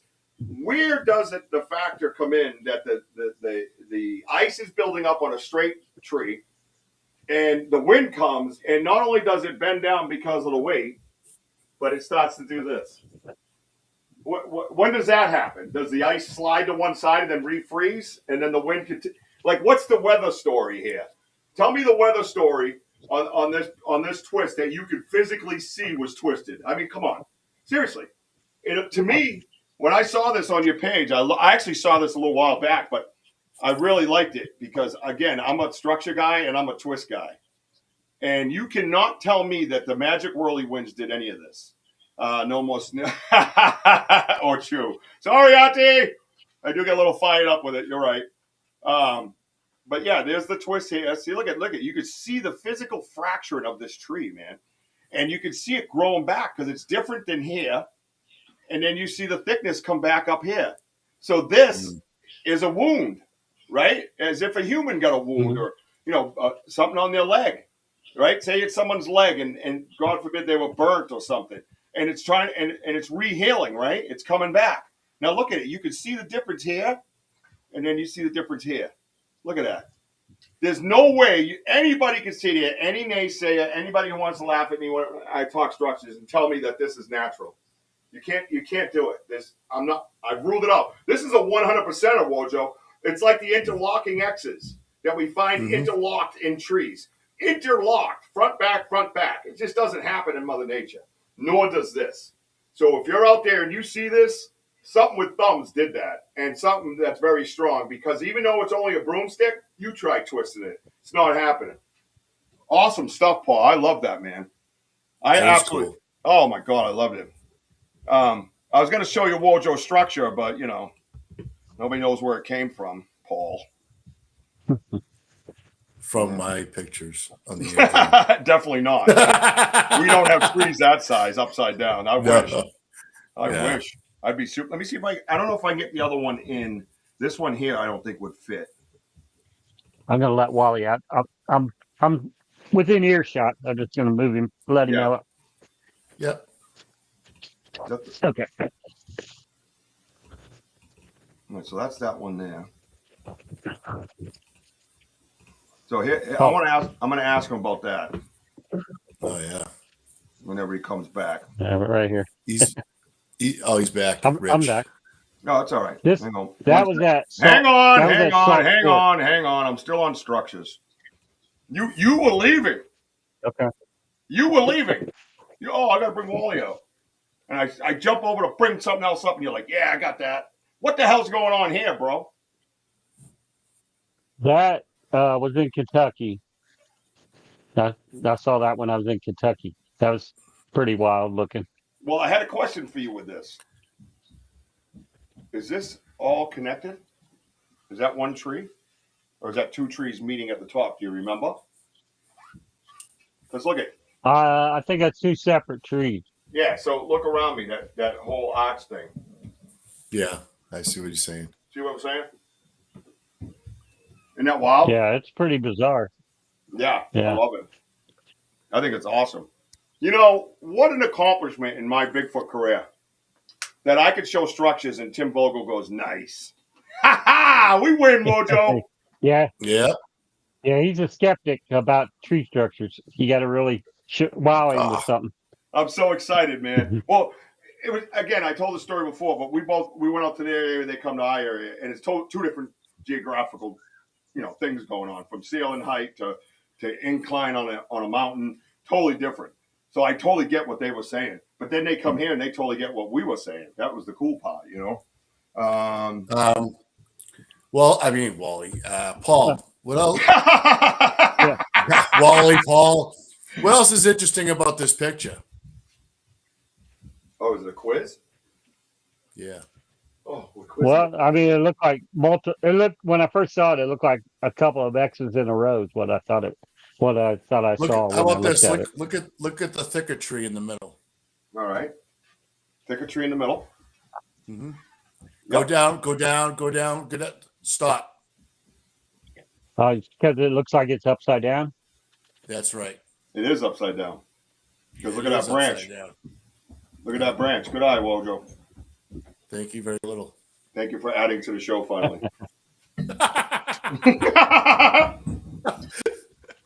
What's up, Mooncat? I see you talking. Yeah, that one is cool, huh? It is cool, right, guys? And the audience members. That area where I saw that, there was another picture I posted. It was a triple break. It was a tree that came up and it forked out this way. Yep. And the top was snapped off. And both sides, and it was about 7 foot high. Because it looks like that tree way in the background looks like a twist. Yeah, right there. Yeah, watch these trees here.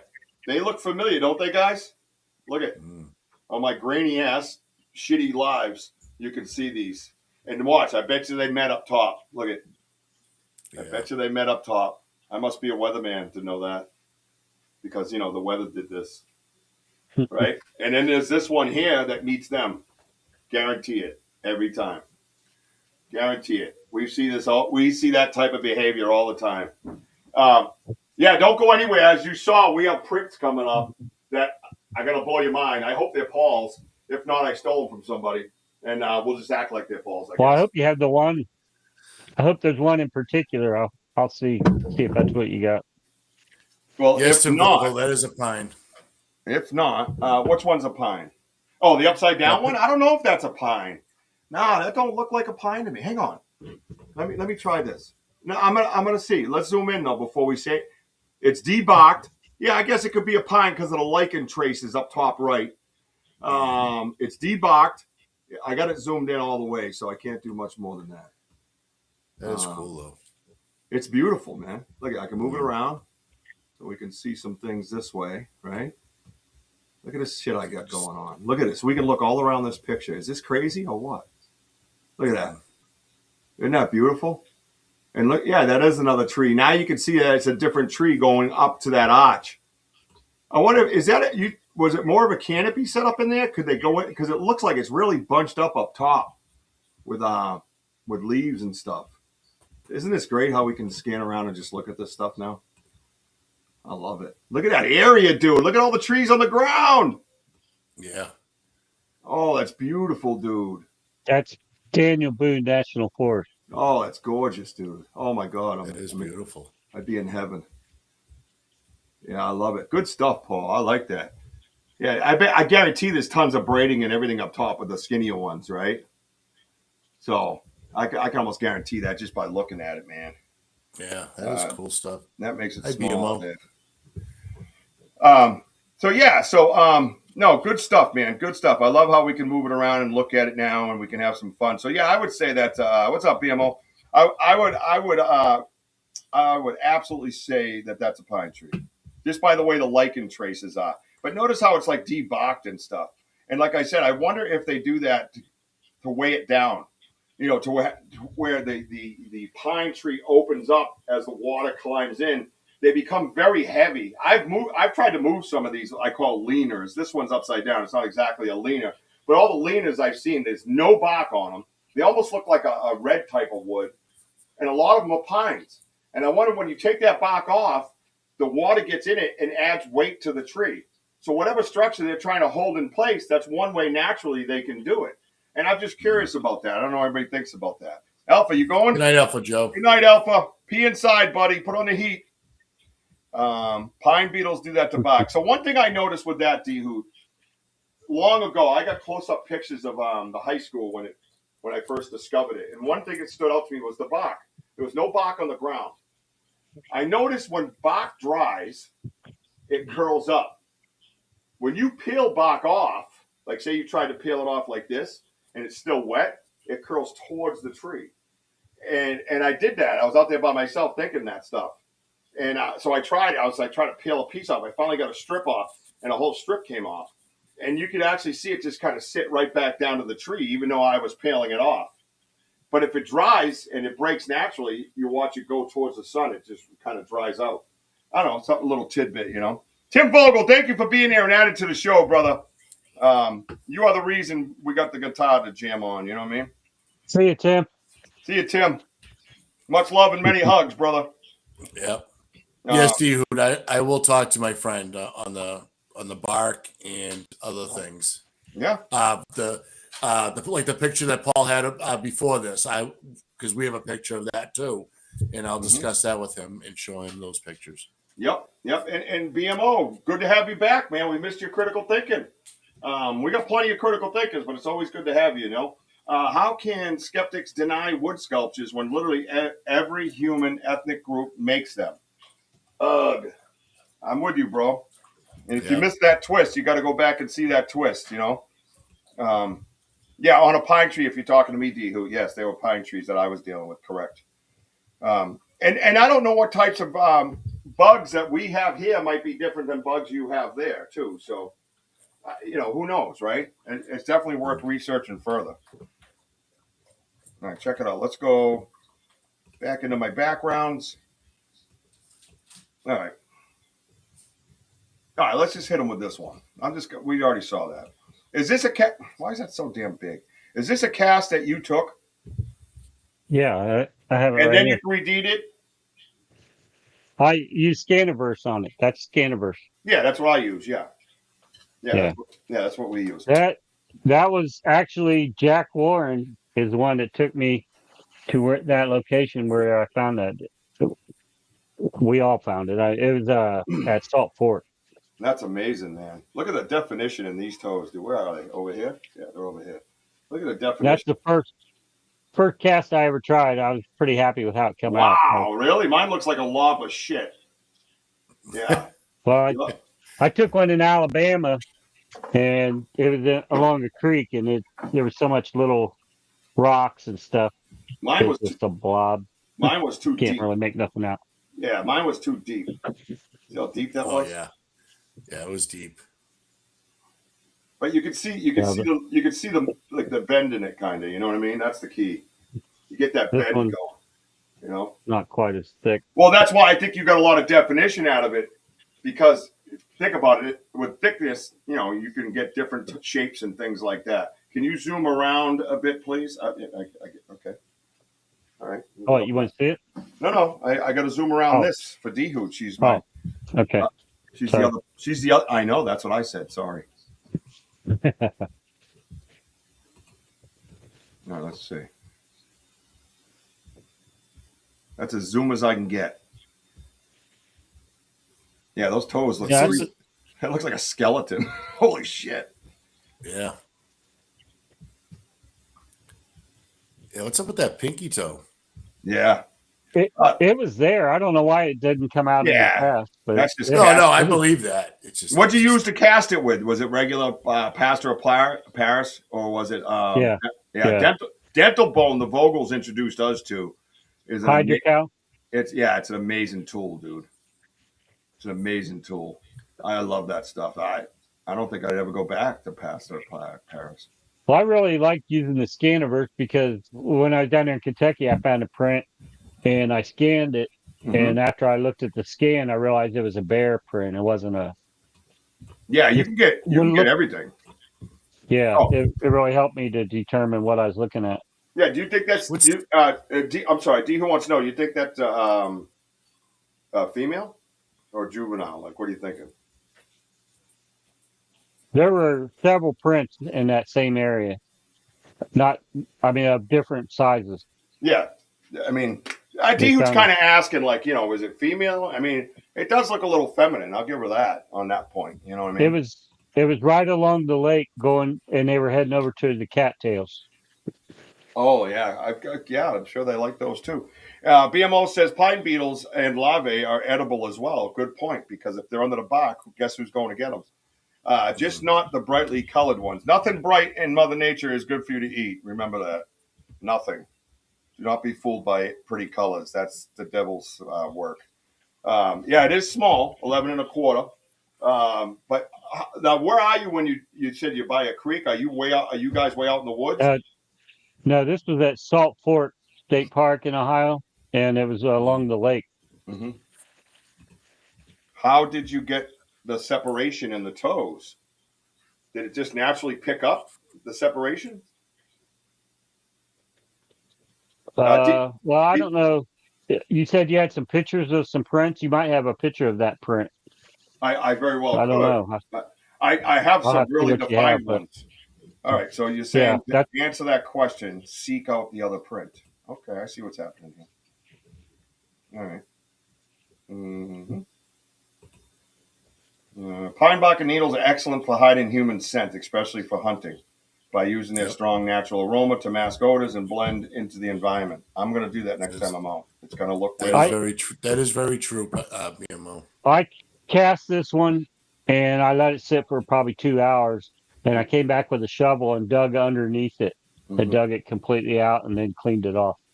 And where's the one I wanted? This one right here. Is this it? Oh, geez. Now I got to get back out of that. There we go. That looks like... Okay, that was at the same area. That was real close to where the other one was. Okay. But that one didn't look deep enough to cast to me, so I didn't bother casting it. But... That big toe does not look human to me. No, it don't. It don't. And some of the toes actually look crooked in this. Yeah. They look like it doesn't look like it's the sand. It looks like it's the bone that actually is broken. And I should have measured that. It was probably the same size as my foot. I'd say close to 12 inches, right around 12 inches. Mm-hmm. Interesting. So that isn't the one that's in the cast, though? No. Okay. But that was the same area, right by it, real close to it. All right, now I got to find it. That's all at Salt Fork. Is it baroque lighting from the scan? No, you got the cast right there, right? That's just with my phone taking a picture of it. No, the other one. I'm sorry. She's asking about the other one, the separation in the toes. Do you have the scan right there with you? Oh, you had the cast up. You have the cast. The cast. You just held up a cast. Yeah, hold that up close to the camera for us. So no, I would say it isn't exactly the scan. The scan might add a little something to it, but you can still see quite the separation. Well, look at the turn on that. I know from here it looks like it's there we go. Yeah, you can see. It looks like it's got a stub on the like the pinky toe just seems like deformed. The pinky toe was all there. I don't know why it didn't come out in the cast, but it didn't look abnormal in the print. Interesting. Yeah. Well, I mean, if anything, it's a lesson in the things that cameras can do. That like the mix can do, stuff like that. If anything, there's a lesson on that to be learned. And D Hoop brings up a good point with the scan lighting and stuff. It is a different type of lighting. It could pick up other things and make it look different. So, well, that particular picture you got right now, if it's turned a certain way, it looks like it's inverted, where it's raised instead of sunk in. Oh, it's that's just weird. Optical illusion, but right. Yeah, I know what you're saying. Yeah. Right. Yeah, if you turn it sideways, especially with a scan, Amanda says Wojo's looking good today. There you go, Woj. You're welcome. Thank you. Yeah. All right. So I had one in here. I'll look for the matching scan before we go. Plaster of Paris, D-Hoot. Yeah, that's plaster of Paris. Oh wait, I'm gonna wait till the other one till I see these ones. Okay, that one is over the area that I go to all the time, where that twist was at. That's where that was at. One time I went down to the lake and found that print there, and there's only like 2 prints that I could really kind of make out, but the span of them, I had another picture that showed the span, and the stride, it was definitely more than a human could do, I think, in that mud. It was in April. This is in April when I found this. Yeah, and you can see the toes in this as well. What am I doing with my there it is. My little pointer. I got a natural its weight to the toes. Yeah, I see what you're saying. Yeah, sometimes you can see that motion where it kind of meets the toes right here. You can see that motion kind of aiming in that direction, right? But yeah, you can see it. Yep. All this stuff, man. It's amazing. Wow. Good stuff. It looks like our first cast, Rich. Oh, I mean, yeah. And it's the other foot. Yep. In the mud. Yep. Yeah, that's the deep one. Mud, but we had the slide. Yeah. That thing was deep, dude. That's awesome. That thing was deep. Let me see. I got to this one. Now this is an example of different casting as well. That's one in Alabama, right here. Now, where is? I'm going to zoom in on this one, so D-Who don't yell at me. Is that So that's where the toes would be, right there. Right. It looks like because it goes wide and round. Wide. Yeah. Right there. Yeah, I couldn't make out nothing once I cast it. Yeah. Isn't it funny how it does that? It's funny how. But where this was at, this was in Alabama at a creek, and that particular step was like a bunch of sand that it stepped in. Right. And there was a tree right there, kind of like bent over. It wasn't a spot where a human would have stepped. I didn't think. It didn't look like. And I actually I found the next 2 steps. Yep. That it took, and it was pretty good stride, and the direction it was going was not where a human would have walked. It was the creek. It was pretty shallow to the left, but this was going off to the right toward a real steep bank. Gotcha. No, and it's funny. Well, the reason it caught my eye. Video. What?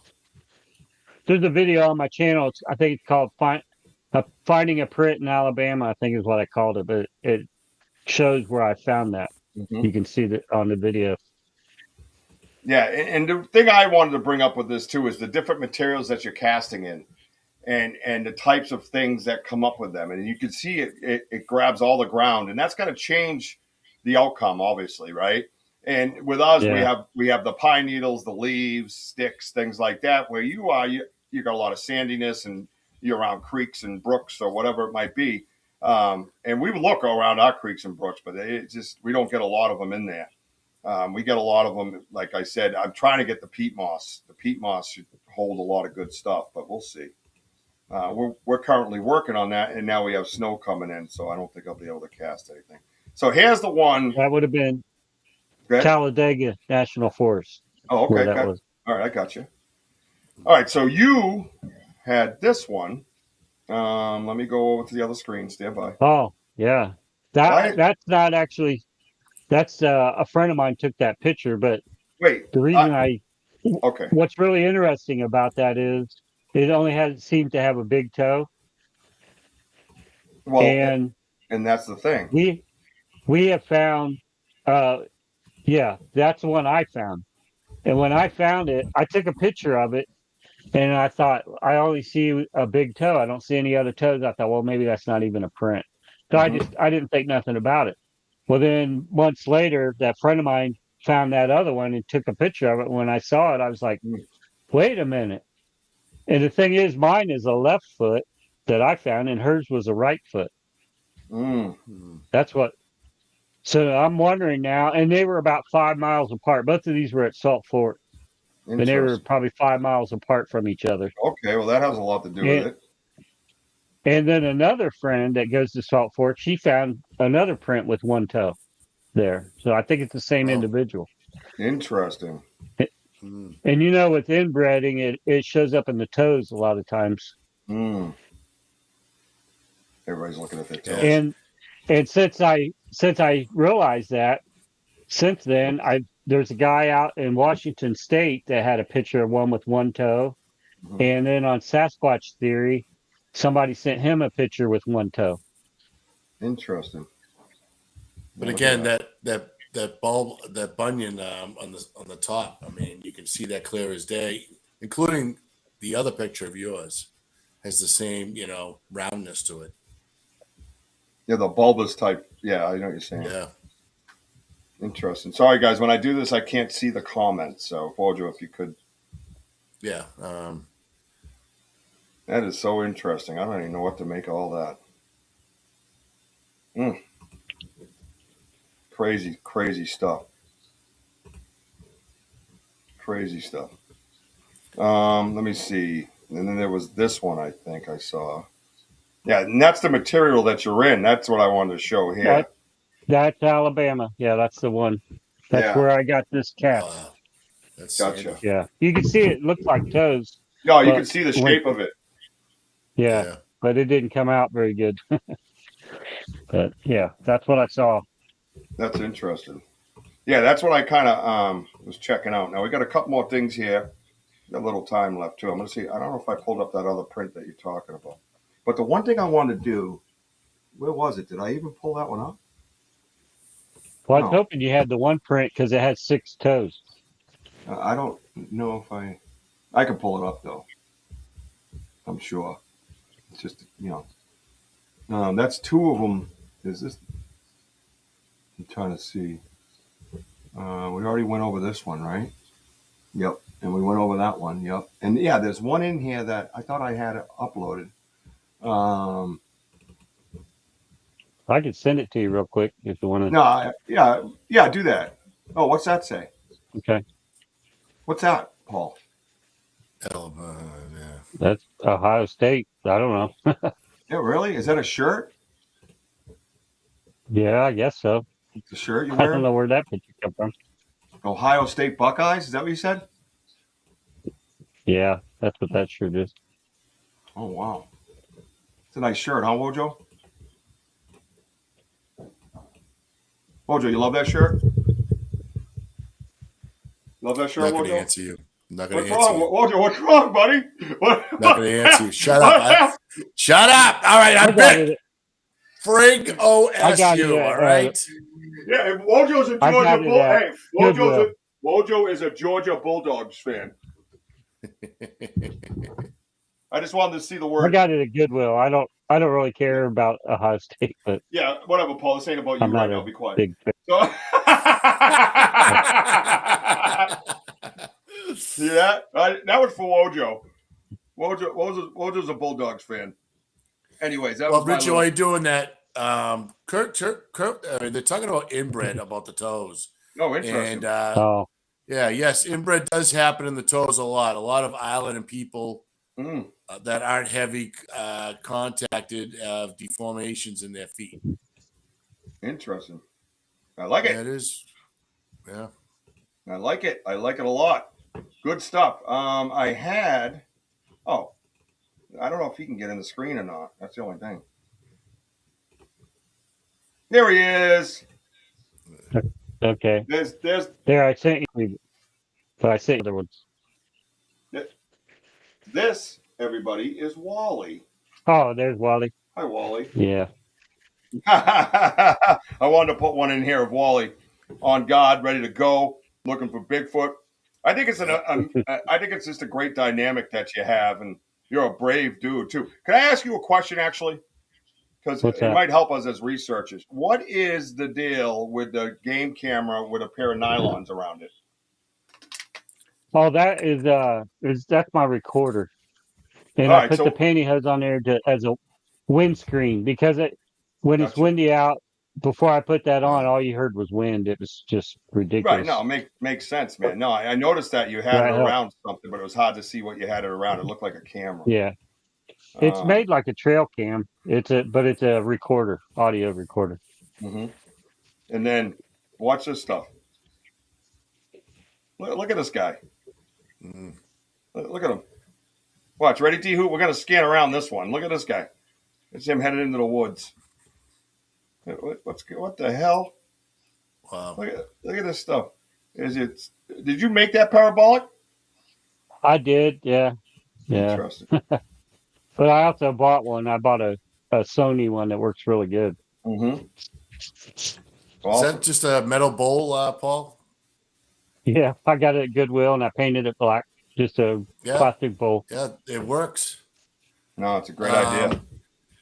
Curious Cryptid says the Vedoma tribe in Africa are called ostrich feet due to being remote and inbreeding. Really? So, yeah, I mean that's pretty interesting stuff about the one toe with the footprints. Yeah, because when I saw it, I thought it must have been an injury, but then when I saw her picture of the opposite foot, then I figured it must be inbreeding. Yep. Oh, nice. Yeah, this is the other one I liked. This one's awesome. That's over where I go all the time, close to my house. There's a bunch of those double arches like that. Well, one thing I want to bring up to you, actually, when finding this, what I recently discovered is the end of the arch can be buried into the ground. Good night, John. It can be buried into the ground. So whenever you see these arches, don't, just because there's a log on it, actually look under it and see if you can pull it out of the ground. Well, plus, a lot of times you see it's a sapling that you can see it's only like a couple years old, and it looks like the tree that's laying on it is like been there for 20 years. Oh, really? Yeah. No, that's wild. I think the whole setup is wild, you know. Hey, Tubing. I'm here, Rich. You've just been watching on my TV. Great evidence, guys. Oh, good. So it tells me like there's nobody here, which I think was BS. You know, understand that. Let's take a roam around this real quick. And then look at all the trees in the background on the ground. Does that look familiar? Tons of them. Look at it. Is that on a hill, Paul? No, it's fairly flat there. Fairly flat, yeah. Looks like a nice pretty close to what I called the bunny bush. I don't know if you saw that, but there used to be a bush over here not too far from there that it looked just like a rabbit. I mean, exactly like a rabbit. Look at this right here. Is that a 90? A big 90? We zoom in. Hard to tell. Interesting. I don't think so. No? Could be a stump. The tree's laying on it.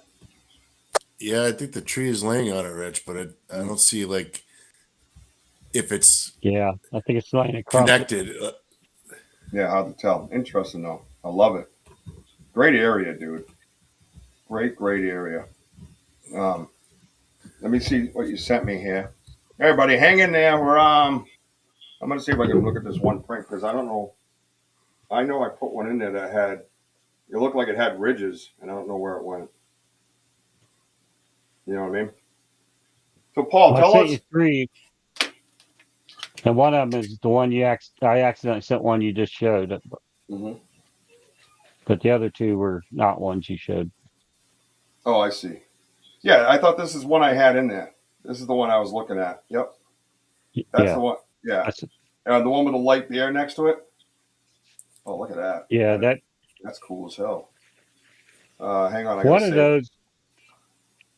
One of those is the one that you were looking at the cast of, Oh yeah, I see and it. the other one has 6 toes. That's the one I was hoping you would pull up. Oh, yeah. Okay, is that the one with the cigarettes next to it? Yeah, well, the one with cigarettes is this one, if I remember right. This one here. Okay.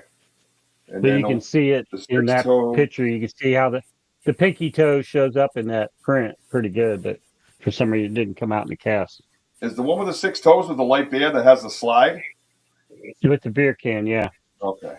Look at the scrapes in the mud. Yeah, I got you. No, that's really cool. Hang on. And I didn't notice it had 6 toes when we were there looking at them until like a year later. I was looking at my pictures on my phone and I realized it. I wish I would have cast that one. Hang on, I just got to turn them sideways.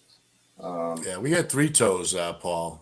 Yeah, a couple of occasions. Yeah, no thanks. Yeah. What the hell? That's probably all inbreeding again. Oh man, freaky. Let me go BanterWithRichieB. Paul Fraizer episode. Save it there. Upload. All right, let's see what we got. Let's see what we got, people. Let's see what we got. Let's go. Keep your questions coming. Wojo's working. I'm working. I haven't seen anybody have any questions. Feel free. Yeah, bring it. I'll read them out. Who's the first? Yeah, what you got? Now I don't know how these are gonna fit, so I gotta try. Oh, there's that one. All right. So usually I prepare before the show. Oh shit, which one did I put in? Oh, I put the can in. This is the cigarettes. I think they look the same. Stupid. That one has that rock right there, right? Yeah. Okay, let's try that. Questions? Oh, there we go. There you go. Okay, oh, wow. that is this one that you're looking at. That's oh, okay. There you go. Right, check this out, man. So you can see the pinky toes right there, but for some reason it's not in the cast. That is fully zoomed right there, unless I go back and put it in. But look at it. This is the one I was looking at, I think, because you can see the ridges by the hail. That's Jack Warren's cigarettes right there. Paul, how deep is that? How deep? It's probably close to 2 inches. Probably. Yeah, I was gonna say it looks close like from this picture. Yeah, it's pretty deep. Look at that. You almost make out like dermal ridges in it. Pretty wild, huh, guys? Isn't that wild? What a way to show these, though. That's at Saltport by the lake. Heading out to the cattails. Yeah, that's amazing, man.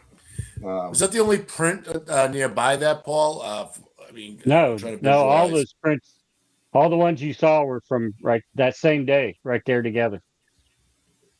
Like you saw found the tracks of it, you know. That was the one with the really big toe. I mean, with all the toes, but the one big toe was really big. Yeah, that was there, same spot. And then this next one, if he shows it, that it was right there also. That's a good question. Obviously, it was several different ones. It was multiple creatures, not just one. Have you? Kurt wants to know: has Paul ever thought he encountered anything else besides Bigfoot, or seen something, structure, print, etc., that made him consider otherwise? Any dogmen out there? Any kind of wackiness? A couple of aliens floating around? What do you got going on? You go to your research area pretty regularly, right? Yeah, I go a couple times a week usually. Right. So no, I haven't seen anything other than what I thought was a Bigfoot, and that was in Alabama when I saw that. But right. Is the sprung tree locked into something? Non-roots end. It looked like they were under logs, Benno. Were those double arches? Did they hold it down on the logs? I will go back there tomorrow and I'll find out for Yeah, and sure. do I'll me a get a favor. better. See if you can pull the end out and see if it's buried in the ground. I've been finding them 5 to 8 inches, I would say, into the compost, buried into the ground. I have found that before. So it's not Mother Nature. Mother Nature's not going to bend a tree over and stick it in the ground 5 to 8 inches. It's just not going to happen. Yeah. Paul, what season was this picture taken? Yeah, Denny wants to know. That was in Actually, October. I want to know, really. October. That was in October. Yeah. October. And Elvis says, Paul, I still play the CD you sent me. We played song. Okay. We played song for Mama Rainfeather Services. Hi. She thanks you for that. That's awesome. Oh, okay. I didn't know that. That's great. That is awesome. She was getting kind of picked on in another group this a couple of years ago, and I felt bad for her, so I sent her that CD. And Ben on Tubin wants to know if me and Wojo get recognized. Kind of off topic, he says. In the public, I have a few times. Yes, it's very weird. Yeah, and then, I met somebody who knew somebody, and that person followed me already. It does get a little weird. Wojo, you finding any of that going on in your life? Really, one that stood out the most. The kid played softball with you. I was in line buying zingers and peanut butter, and he's like, "Hey, that's a cool logo." He goes, "Banter with RichiebB, right?" I'm kind of looking at it. He goes, "Yeah, I played softball with Richie." I go, "Oh." I said, "Oh, I'm Wojo." He goes, "Oh, you're Wojo." And I'm like, "Yeah." He goes, "Tell Richie to hello and everything else." And I go, "Yeah, well, I hope you like and subscribe, and buy the merch." Yep. But it was pretty cool. Actually, our friend Lisa, that's part of the group, she wears her shirt everywhere, and she was down in a town called Plymouth, and then she met a few people, like just random people that recognized the shirt, like, "Oh, Banter with RichiebB, yeah, we watch them." Yeah, so it's kind of cool. It's a lot of fun. It's nice because it opens up conversation, and you get to have that conversation. And people don't really know me as a loon in that way. You kind of have some credibility when you talk to people if they kind of know you a little bit too. It's kind of hello, Mr. Mike Tinsley. Mike Tinsley, you get your tire fixed, bro? You okay, bud? Get over to Paul's Facebook group. That's Western Ohio Bigfoot Research. Make sure you guys follow him over there, please. Check him out, or just go on his page. Or actually, it's a group. Excuse me, it's a little different than a page. Does Paul have a lot of planes or other sounds, trains, and animals that seem to ramp up when he's in the woods, then seem to calm when he's not? Well, I don't know about that, but it's aggravating when on my audio I get a lot of.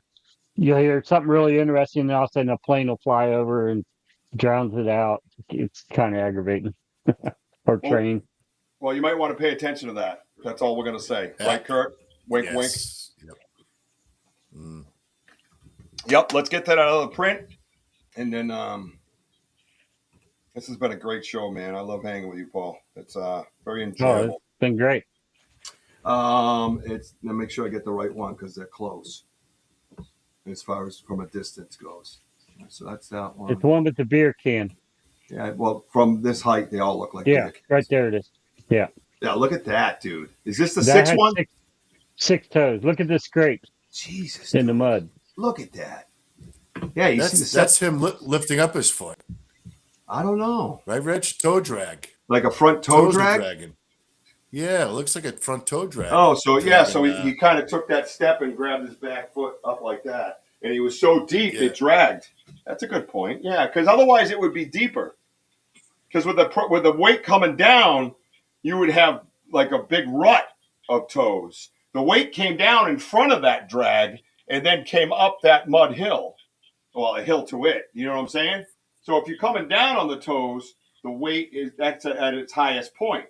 But when you're lifting up the back and moving, then it's lighter, and that's why you don't have them so deep. Right? Is that what you're saying, Woj? All right, Rich, if you look at the foot, look at the darker features of it. You can see the toe planted right there. I can see it clear as no, that's what I'm saying. Right. I just explained it pretty clearly, I think, sir. I'm just like looking at this image. It's like beautiful. It's a great picture, Paul. I wish I had it zoomed in more. Damn it. I just put it in there quick. But look how deep that is, dude. Yeah, you can see that. That's right, Woj. And the second toe to the left of the big toe is buried under the ground, and that's why it breaks as it lifts. You see what I'm saying? So this toe, I forgot I can point at things. This toe here, so here's the big toe. That's underwater, say. We'll just call it underwater because it's a wet area because of the weight. But look at this one. This one's inward, buried, right? So he goes to lift, and he breaks this off and then drags as he steps out of his spot. But these ones don't sink completely because most of the weight, as we know as humans, is over here. So look at these, and they just drag upward. Where am I going? Do I go? Oh, I go that way. Yeah. See what I'm saying?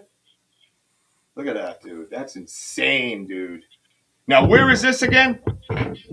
That's at Salt Fork. They were all together, same area. Fork is happy. See what I mean about Ohio, dude? You know, this is not. This is different than those other places. And that is October. Yeah, and that's October as well, right? Everybody's going, wow, oh my God, wow. Like, seriously, guys, it's a stick pointer, very appropriate. Thank you. I changed it up from a candy cane just for you guys. I'm going there in 2 weeks. Oh, good. Elder is off to dinner. Enjoy your dinner. It was great to see you again, Paul, and many blessings to you. Hi. Thank you, Mama. Awesome. Now, Rich, like the area like where it's dragging, you see further up from that do you think is that like a little pile of the leftover sand maybe like sliding off to the left of that more? I'm getting there. I'm getting there. Yeah. Up here? It might be a toe tap. Are you talking about right here, right? This spot right here? Yes. Yeah, that might be a toe tap. I think you see 1, 2, then 3, and if you line them up, if you're here and then you're here, that might be a toe tap. So it came out, and his foot was dragged down with the mud, and then those 3 toes tapped again, and he stepped off. That could be it. That could be what that is. I wish I could have zoomed in more. But I see it. I could see. It looks like a toe tap. That's an amazing picture. Look at that. That's 6 badass, dude. Toes. Look at the lines. Looks like the American flag, like just how it's perfectly across. It's amazing. And then you got the American bear right above it. I mean, come on, man. You get much more Bigfoot than that, right? They got the bear. What the hell's going on out there in the woods with you, Paul Fraizer? You guys are, I think I saw a Bigfoot. Like, what's happening? Bear and deer steaks. Yeah, right? Let's cook something up. Beto can email me. I've been feeling something for me. That makes sense. Yeah, think about it, right?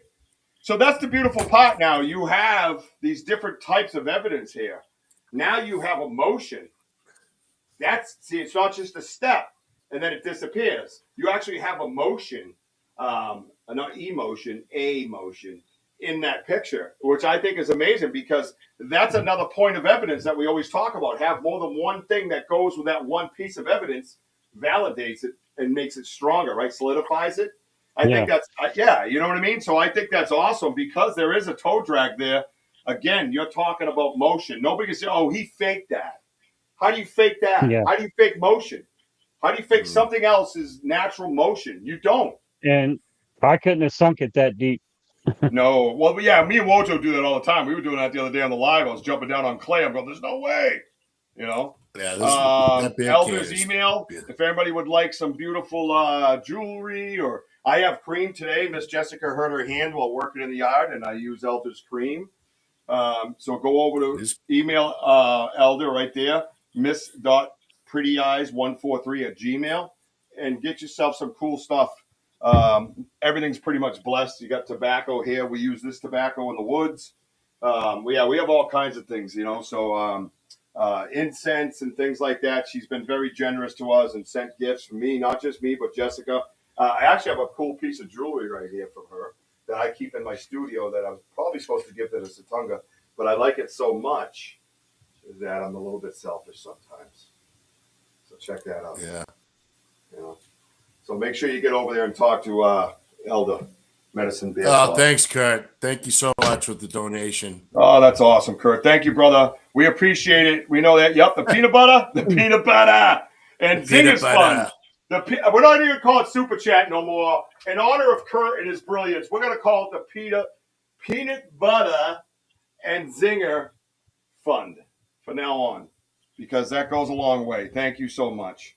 You guys are all awesome. Paul, I mean, I've seen a lot of evidence in my days, brother, but that just blows me away. The stuff that you've gotten, and and you're so subtle about it. You know what I mean? I love your calmness, and that's something that I thrive for.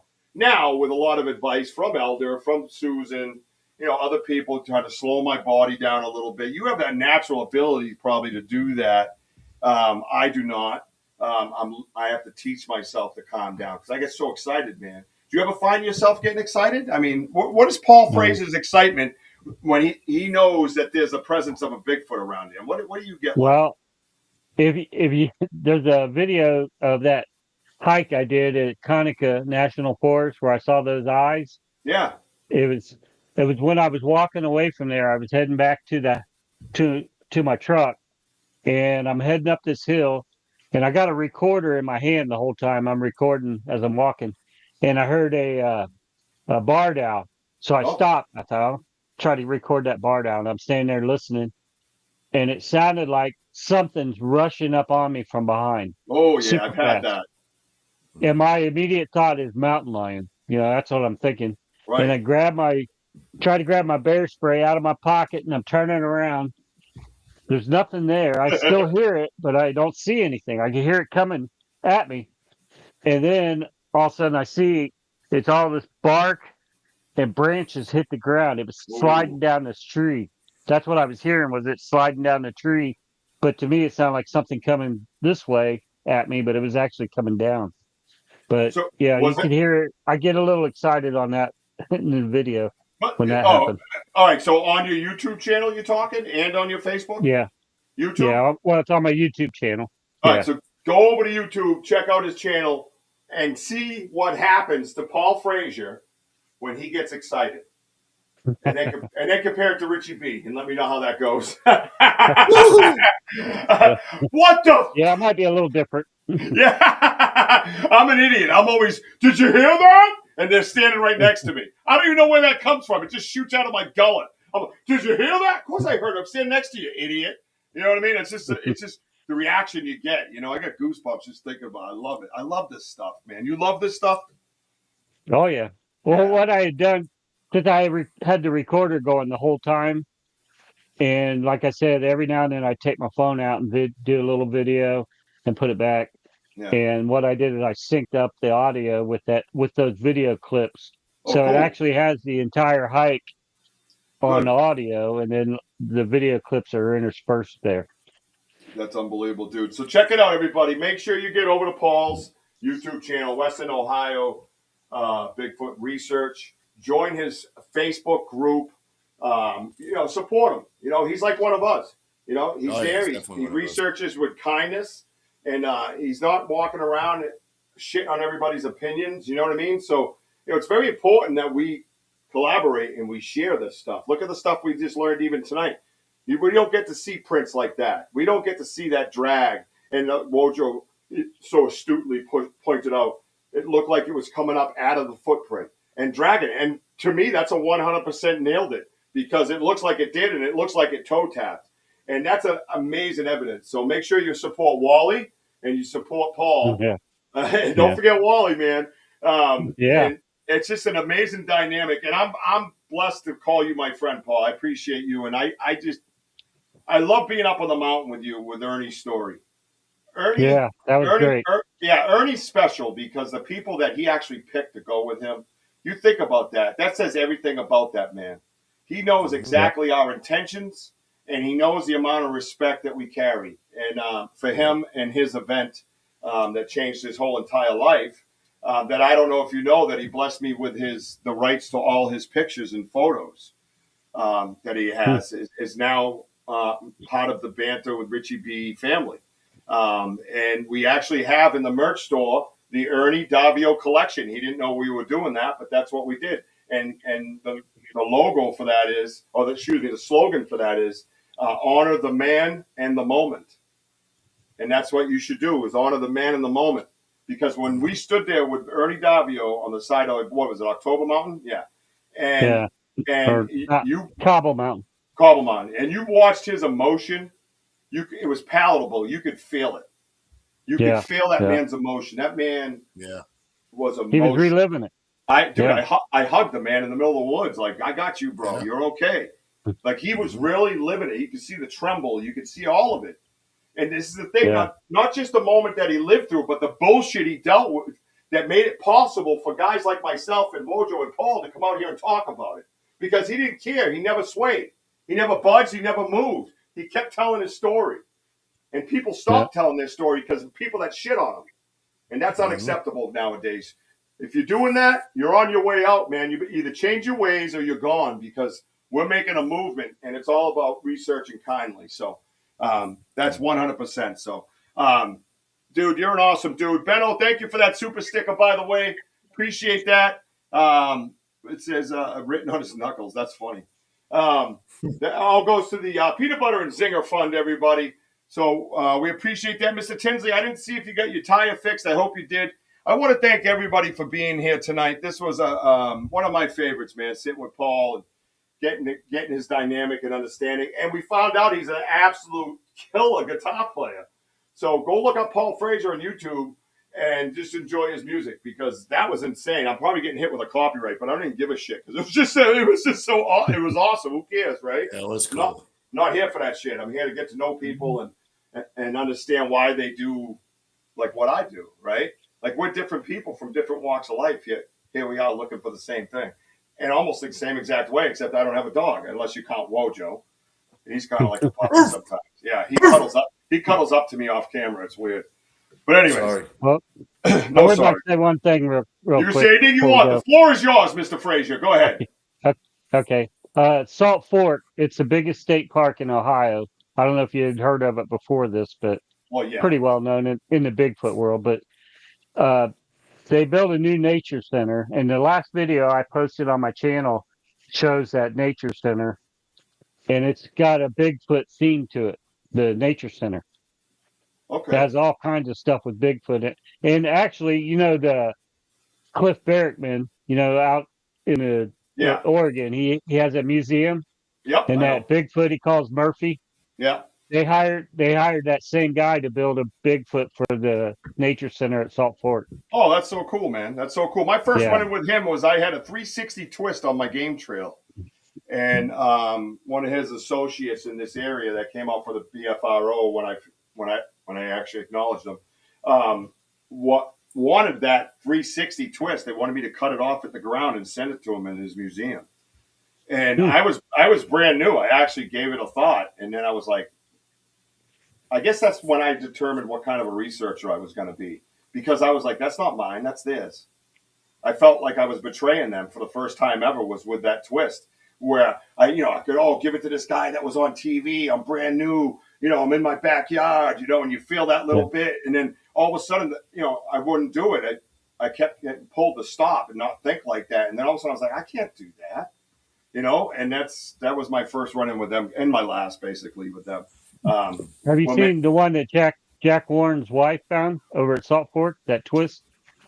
I might have. I'd have to see it in order to understand. It's a 360 where a pine branch is just twisted all the way around. Yeah, and Tim Vogel actually sent me one. Him and Eric have a crazy twist-off branch that goes all the way around. This one was a sapling probably about my height. And it was right on the game trail, and I remember going by it because my arm would brush off it as I was going to the camera. And then I went by it, and then years later, I'm thinking, wow, I wonder if because my scent was on it, you know what I mean? But it was twisted all the way around, and I have pictures of it on my YouTube as well. And then it was pushed to the ground, flat, like 90, like right laying on the ground, though. It was wild, man. I remember stopping going, because my arm didn't hit it, you know what I mean? And I always hit it, Sometimes I get sap on my arm, and, and I was like, wait. And I kind of stopped, and I looked over, and I went, and I stood there. It was like 10 minutes of like, wait, what? That's when I started realizing that structures were a thing, because I knew that thing was standing upright just days earlier. And then to look at it and investigate it and realize something with a thumb had to go like this with a lot of strength. Yeah. So, no, it's awesome, man. Your open-mindedness is just awesome, and it's exactly what the research field needs. Wojo, great job tonight. Everybody on the side, you guys are amazing. Ohio Bigfoot researchers, man. He knows Salt Fork very well, don't you, Tim? Tim and his wife, right? Renee. Yeah. Rich, do you want to save the other things for another time? Yeah, we're way late at this point. Yeah. We'll probably do it on your show and see what Brian Terrell thinks about it. Tuesday night, that reminds me, Tuesday night, the Home of the Boom podcast with our very own Wojo as the host. We are talking about that recording that I didn't have ready last show. Remember when I got bitched at and Wojo got mad? And then he texted me after, yeah, I know you're real busy and stuff. Ho. That was rude, by the way. That was a great show, brought down by Wojo. Thank you for that. But what we did was we wanted to make it right. Because I'm a terrible producer, apparently. And we reached out to Mr. Brian Terrell, and we asked him to come on because he's the dog man guy. And we all heard that howl on that live. So Brian Terrell will be here Tuesday night, 7 p.m., Home of the Boom podcast, and we got to analyze that. We already know his thoughts, by the way. It's going to be fun, trust me. 7 p.m. Tuesday night, Home of the Boom podcast, right here on the BanterWithRichieB podcast network. We're going to have a great time. And don't forget, Wednesday, you have the Phantom Navigator with Amanda Lombardo. And then Friday again, you have Sam's. Catch it all. And Jean Fuchsberry coming soon to the network. We're super pumped for that. So excited to have her. She's super excited. And it's going to be awesome. And Paul, please, if everybody asks you to be on, come on back to the network and hang out with us, man. We just love having you, dude. You're an awesome dude. Right. And I can't wait to get here. Absolutely. So, we promoted your channels. Am I missing anything on your socials before I go? Well, is that Brian Terrell from Oklahoma? Oklahoma Red Dirt Cryptids, yeah? Red Dirt I think I met him at the Pashubi Trailhead the one night when we were on the K Trail. I think he was sitting at a campfire, and we went over and talked to him. You'll know his very distinct voice and his glasses with his bald head. You'll know exactly who he is when you talk to Brian Terrell. Brian Terrell caught my eye long ago when I was scanning the internet, looking for guests and people that interested me. And one of his stories was I asked him, how did you get into this stuff? He said he was at a convenience store. There was a bunch of commotion across the street. So he went over there to see what the hell it was. And everybody was talking about a Bigfoot sighting. And he's like, what? And someone says, yeah, look at the structure it made or something. And he comes over, he's looking up. He's like, what the hell? He goes, I didn't think a Bigfoot made it. I thought there were some tweakers in the woods. And I said, then he went to keep talking. I go, no, back it up. What'd you say? And it's actually one of the clips we have, one of my highlights. And he says, yeah. I go, did you say that you thought tweakers were making structures in the woods, bro? Meaning, crackheads or whatever. He goes, yeah. I wholeheartedly thought he was going to say, no, it's a word from Oklahoma that means this. No, it's the same word. And he meant that tweakers were making Bigfoot structures in the woods. Absolute riot. He's a funny dude. I want to say goodnight to everybody tonight. I'm the weatherman, apparently. Great job on the weatherman. Well, I hope you guys like this system. It's all about you. This is why I did this. This is an awful lot of work to do, to set up. I'm in the studio every morning now on Sundays trying to cut these up and make them fit. So it's a lot of work, but I thought it would be best for you guys to see better what we see in the woods, or what we see, like what Paul sees in the woods, and get into those structures and really be able to break them down and look at the different angles and not just have the little shitty phone with a bat. So that's why I do it. I won't always get to everything, but this takes a lot of time and a lot of work to do. And I want to thank you guys for your patience and respect. Monday, here's a big announcement. Monday, we are doing a double in the woods, man. We're going to the beginning.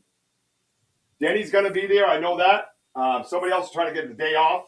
And then we're going over to the zone, and we're going to make a day of it. We're bringing lunch. I hear Denny's bringing lunch for my favorite Italiano or something like that. And there might be some cannolis involved, Wojo. And if you cannolis, say cannolis to an Italian guy, forget it, man. I might dry hump his leg. I'm probably going to dry hump his leg. But I want to thank everybody for being here, man. Follow me on TikTok, Instagram, Facebook, and, of course, YouTube. Like, subscribe, and hit that notify button Tell your friends about us. This is different. Nobody's doing this. It's all about you guys, man. I love you, baby Jack. I love you, Mama.